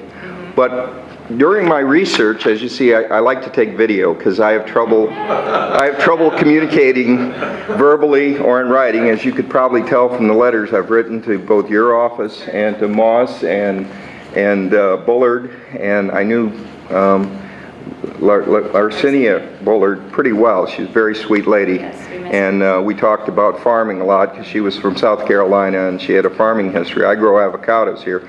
But my concern is a lot of people at the hearings, and I've gone to several red light hearings and I videotaped them, and I've got records of audio. They all say they can't see that light. And every time, at every hearing, they say, oh, you got to go downtown to the county. Okay? So they're washing their hands of any responsibility, but yet they're citing people. And I think a legal process is fine as long as it's done per Florida statutes and state. As long as we do it per statute, as long as there's a process for appeal, and we can get the information, the public records, the public can. Because there's so many people at those hearings that I spoke to before and after the hearings saying, what's your situation? And they said, oh, well, I got 5 kids and I was late to work and I got this citation, but I didn't blow the light. I couldn't see the light. And as soon as you tell the attorney that's representing Homestead for the company that, the whole process, the special, he just says, oh, well, talk to the county. It's their problem. Okay, Well, we have Commissioner Moss's office here as well as the Senator's office well, here. everything's well and good, but the public, Joe Motorists. Oh, yeah, I got a ticket once, so I'm Joe Public too. And I went to 2 driver's license trying to get a Florida driver's handbook in Creole, English, and Spanish, and I could only get it in Spanish. And for everything else, they said go online, and it's 100 pages, Holly. Sure. I mean, how can you expect a working mother, the working poor, to cope with a system that just says, oh, well, go online. And anyway, like I said, if I could get a response from Miami-Dade County to my online request for records, no response, or my other letters to the county that either came back, do not accept, certified letter they didn't accept at the communications center. In the past, they've always accepted my letters for public records request, but now they didn't, so like I say, I'm frustrated, and I appreciate any help that I can get from elected officials just to exercise process. I don't care about my ticket. I care about process and people knowing how to appeal. Anybody else? Kind of a quiet crowd. I have one thought. That's If you look at the data, our base is probably going to be threatened because we don't have the kind of strength, including political, that other bases do. We don't have the kind of planning, we don't have the kind of organization. And I noticed when the committee came down, I can't remember the name of the committee, but I the didn't, Defense Task Force met here, right? Yeah, that one? I didn't see anybody from the South there. There may be somebody, but there wasn't anybody there. And just makes me think that we're kind of behind the power curve. And if we don't do something, the base could be threatening. All these, the military necessity kind of gets way down on the list as time goes on. So you can kind of keep an eye on it. And again, I commend other areas like the Northwest. They've just done amazing things. They've taken the initiative, and they're going to keep their bases because of all the things they've done and the top place it plays and the bases play in the economy. Well, Bob, I know that you know, I've got a commitment for me, obviously, and I think getting us moved up in that tiered system that I talked about will be huge. Because it shows, you know, the community's got to get involved with that, as well as the military, as well as the state, and, you know, come to an agreement and a partnership on what we do about the surrounding area of the base, as well as, you know, expanding the base or not, and yeah. And as a retired military officer, I would say, I'm not sure of what the commitment of the Air Force is, the Air Force Reserve is to the base. Yeah, it would be I don't even want to think about the possibility of that base going away from the community. So. Holly, can I amplify what he's saying? Because I agree so much, because when there was a proposal to close the base, I wrote probably 100 letters advocating that it continue in some form, because it's crucial not only to us in Homestead, but the entire region, and no more so was it demonstrated than when the Haitian earthquake occurred.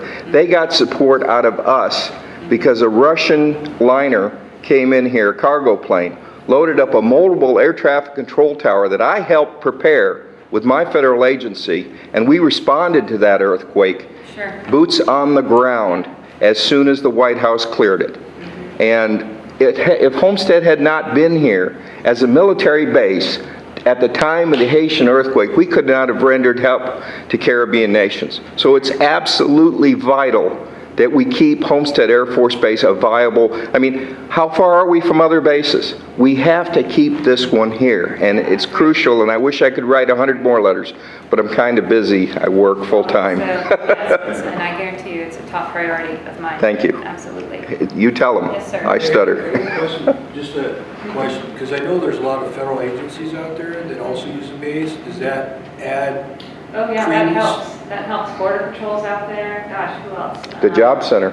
Well, DEA, ATF, Coast Guard? And they just built Coast that Guard. Border Patrol, all those Yeah, guys are out there's there. multiple. Right, because I know one time they Yeah. were going to close the base and move Miami Airport down here. Yeah. That didn't work, so they built it back up. So they took the federal agencies that use aircraft, things like that, from commercial airport or civilian airport, move it down here, which the agencies are here. Is that, I'm just asking, I if think that's going to that add would some more help. I think credence the more use that to... those runways get, the better. Right, right. Yeah, definitely. Jake, did you have? Well, obviously, they just built that new command center. Talks out there. Yes. So I can't Yeah. imagine they could be going Yeah. anytime soon. They And- just programming that building. And the base itself is That's done. not logic, that doesn't work. They close down bases while I they're know. Well, they have the new gym that they just opened and the new activity center that they just opened. Now, Like, new, Yeah, the BRAC committee doesn't listen to any of that. that's a bad word, right? yeah, they BRAC, yeah. Bad acronym. Yeah, I know. From off base, on base, and got a gas station, so it looks like the infrastructure is moving Yes. ahead. Well, like you said, you know, Yeah, rhyme and you reason. know. You always hear whispers of BRAC-based realignment Right. closure processes, but yeah, I haven't heard of one coming anytime soon, but the more that we can do in the meantime, just in case, just in case. But Holly, they invested $50 million to rebuild the control tower at Homestead after the hurricane. So that's a huge investment of federal funds, and like the gentleman said, I'm trying to let them, you know, let me commute and telecommute out of the base, just so I don't have to schlep up to 58th Street every day at the Air Traffic Control Center, because I can do my job anywhere I have an internet connection, basically. And a lot of feds are like that. We don't have to go all the way to Doral and back every day to do our jobs, because if I get my orders to be boots on the ground in Haiti or Puerto Rico or Turks and Caicos or, you know, Virgin Islands, I got one facility I'm looking now. I can do all that from there. So I would encourage more federal agencies to make use, because, you know, because I'm burning gas and tires for what? Yeah, but it's not only that, but if the federal agencies are there and they do something with the base, where those federal agencies are going to go. There's no airport around here except for Miami International. Kendall, Tamiami. Yeah, but that's, I know, it's not, doesn't have the space anymore because it's all full. right. But that's not the way they think. No. You need to read the requirements because none of this thing, the things we're talking about, not even construction underway has any impact. It's like, well, we'll just let the contractor continue and then close them up. Bob Warren had visited other areas where bases have been closed. Oh, and they're devastated. And it's just unbelievable how totally empty everything is. And these beautiful buildings are just sitting there, empty. Yeah, that's, you can't have it. That's for sure. Can't let it happen. Yeah. Well, if we Gentlemen ran in the back, federal government right like a there. business, Anything? it would be really different. Yes. I think it's a shame that we don't have the credits to give the film industry for movies and all that. John has, he's had an agent for a couple of years, and he has to travel to Orlando or north to get a job, and that's just something.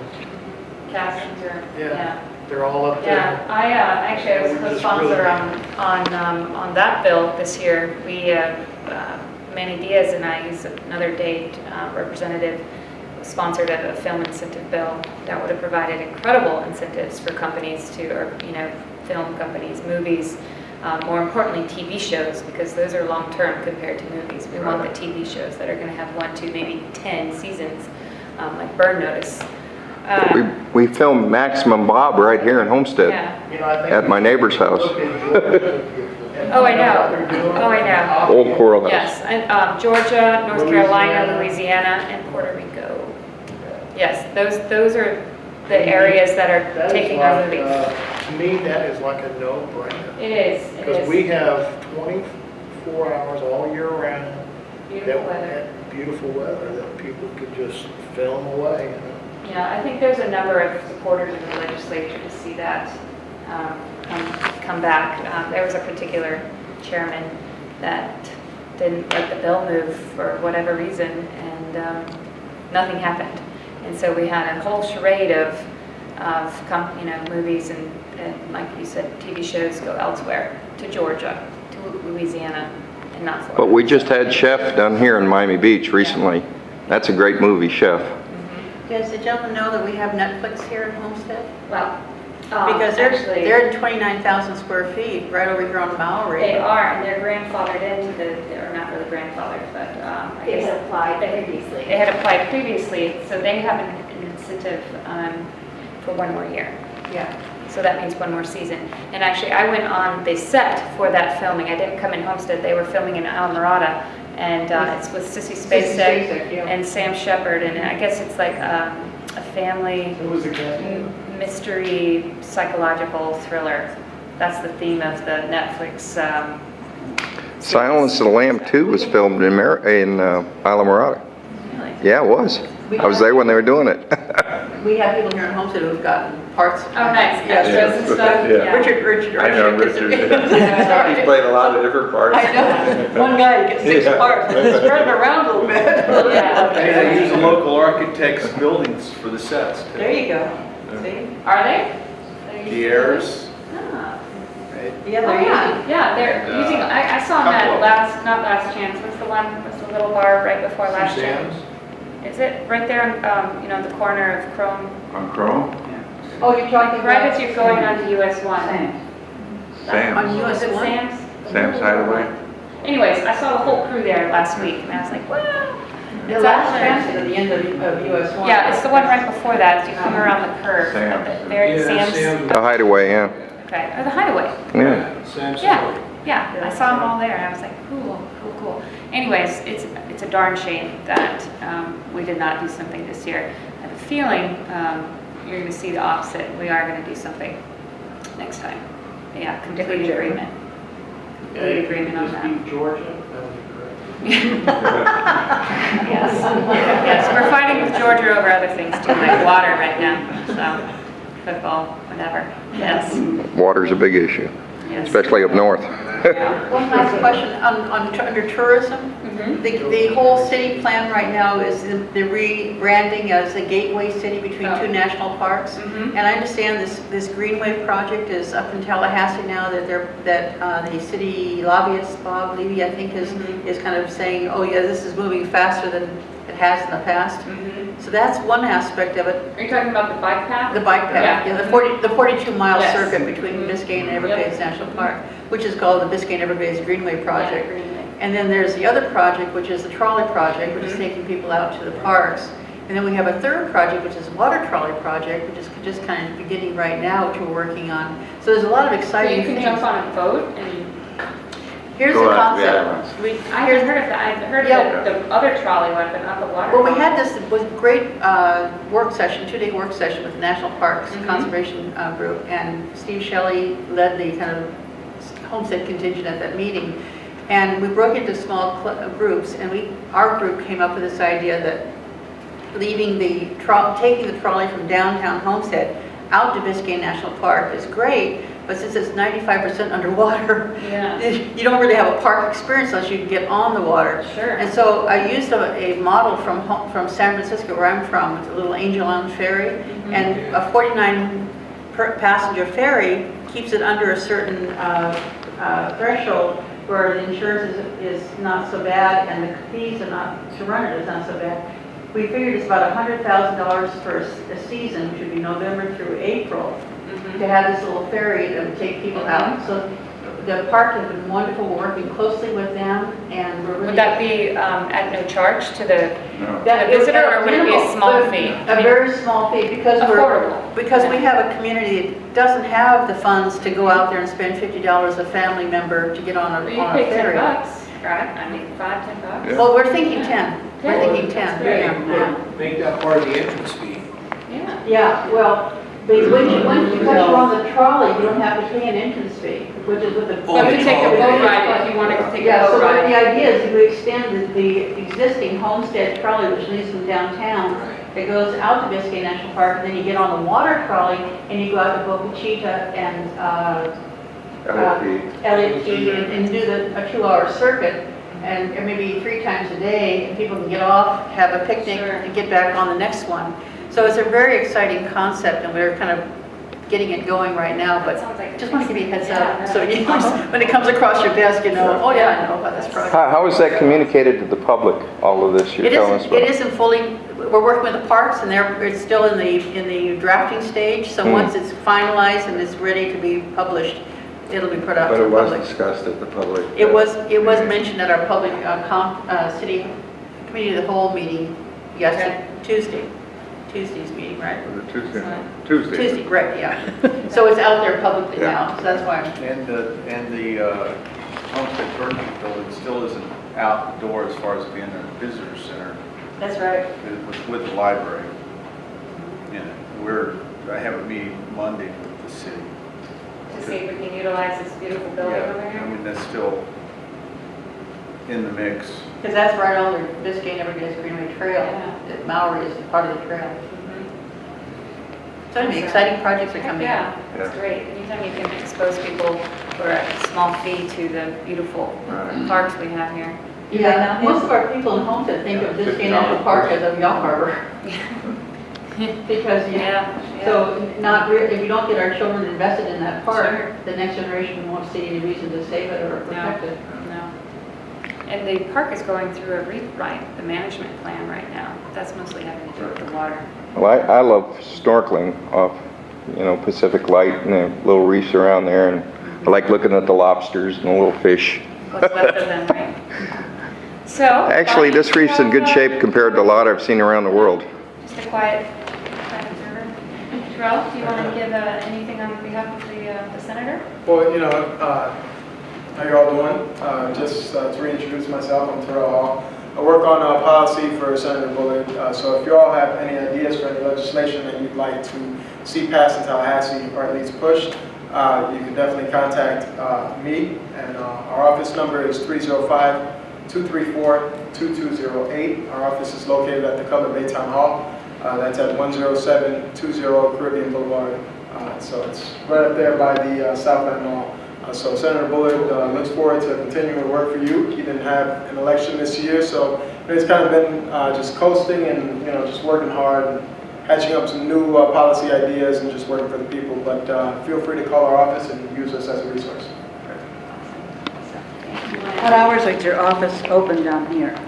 Well, 9 to 5. 9 to 5, but Down here? No, it's South Dade. yeah, it's in South Dade. It's South Dade Government about, Center. yeah, Okay. about 10, 20 minutes away. Yeah, not far. That big building off the turnpike. Yeah, 10 minutes. Yeah. Oh, okay. Okay. I'll just briefly introduce myself. My name is Jay Rivers, Office of Commissioner Moss. Our local office is right here on Lucy Street. And we're here as well from 9 to 5. So if you have any constituent concerns, feel free to stop by our office. We're there from 9 to 5 and 305-234-4420. I look forward to seeing you guys. And a little update on the Commissioner's Office is helping us out. And actually Senator Bullard and I both sponsored the road designation bill this year in the House and the Senate, and it passed. And we had, how many? A lot of designations on the state. It's like 173 or 48, I don't know, there's a lot. Anyways, but one of the ones that we worked on together was the designating the 18-mile stretch of Purple Heart Trail. And so, and Commissioner Moss is helping us as well pass, because it encompasses 2 counties. And so we had to have a resolution from Monroe County as well as a resolution from Miami-Dade County. And the Commissioner is taking the helm on that one. So I appreciate that. And that'll be on the agenda on 10/21.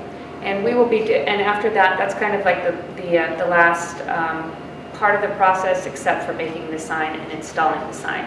So when that happens, I imagine that there will be one in the Dade portion as well as the Monroe portion too.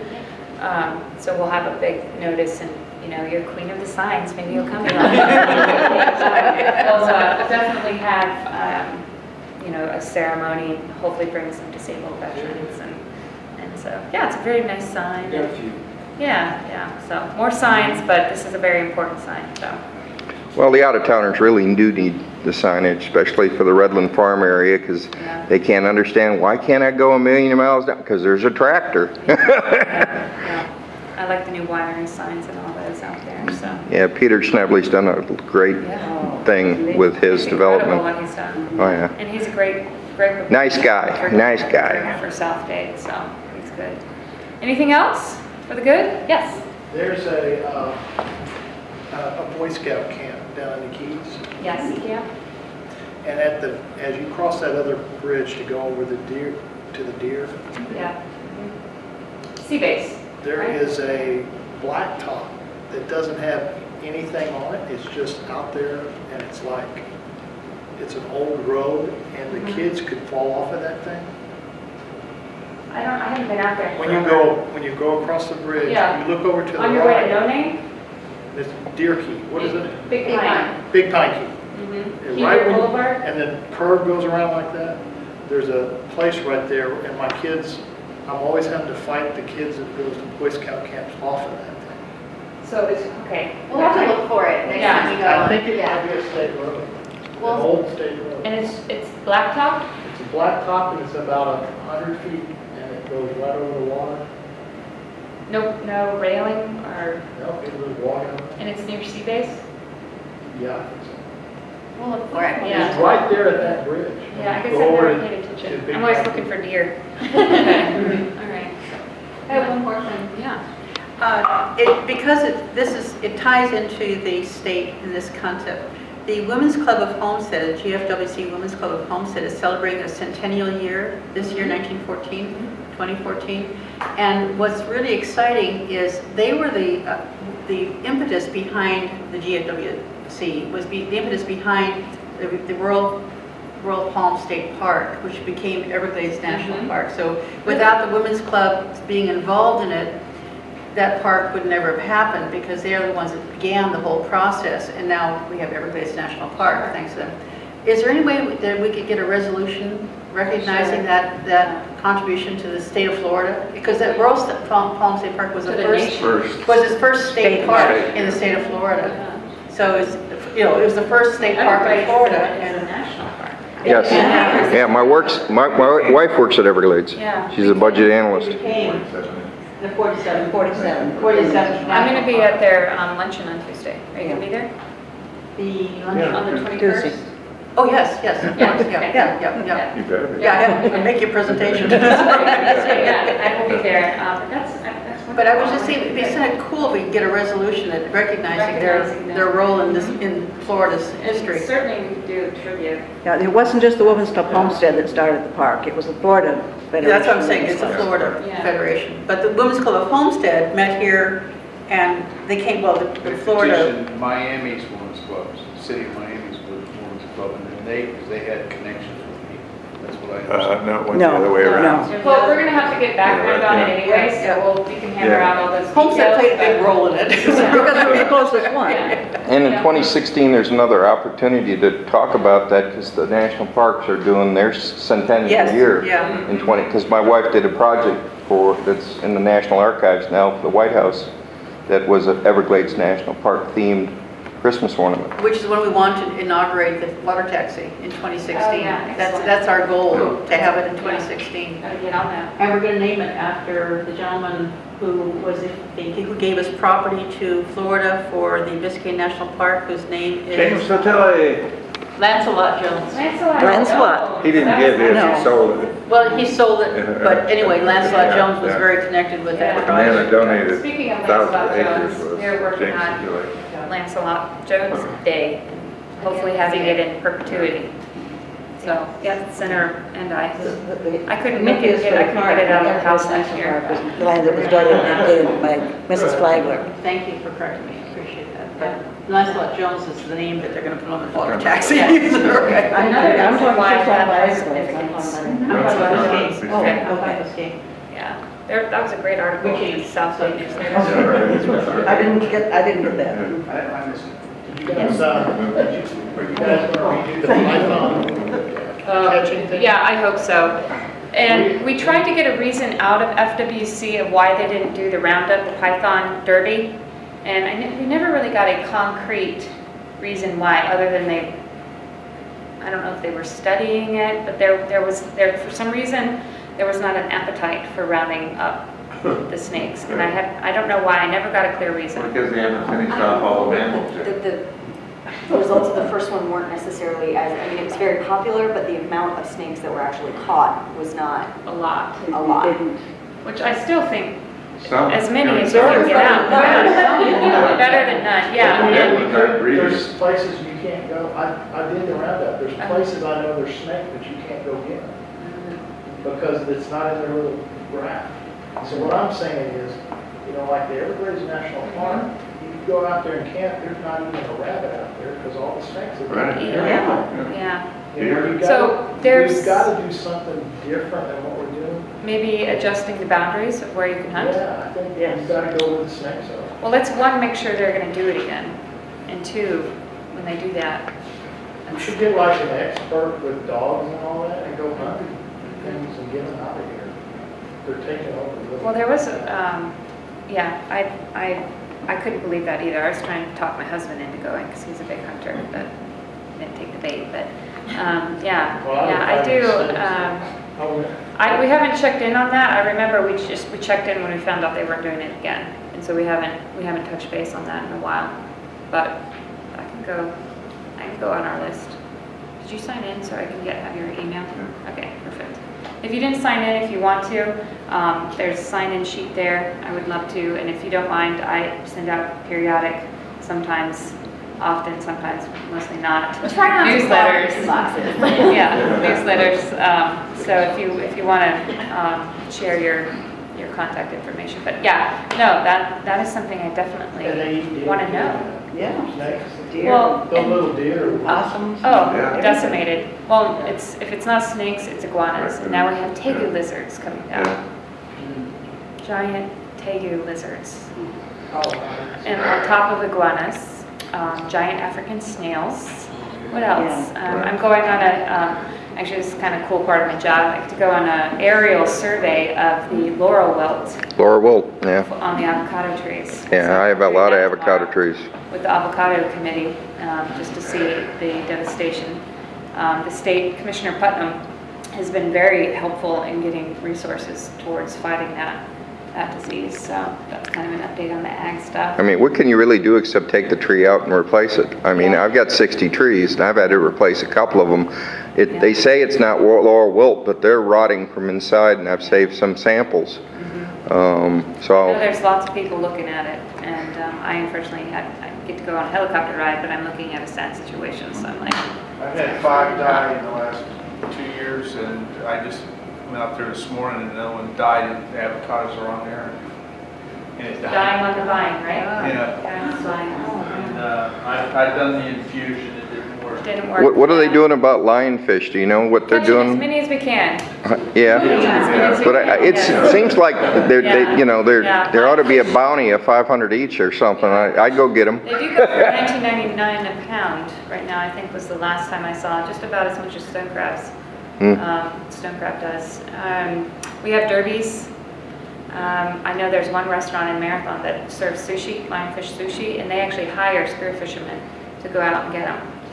We just had Ladd Aikens from Reef. Oh, yeah. Came and spoke at our, we had a book fair this weekend. Yeah. And Ladd did a whole presentation on how to cook the lionfish. Yeah, they're Because he does tasty. a cookbook. They're little white fillets. Yeah, it was very interesting.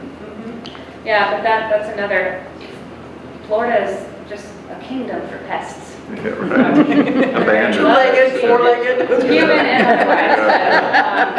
And really clever criminals. Yes. Well, that was a good question. Lionfish, got the pythons. Okay. Military base, I'm just kind of filing things away. Say the military, that's important. Yeah, I mean, don't worry about that. That's bread and butter important. a no-brainer. That's a no-brainer. Thank you so much. Yeah. Thank you, Helen.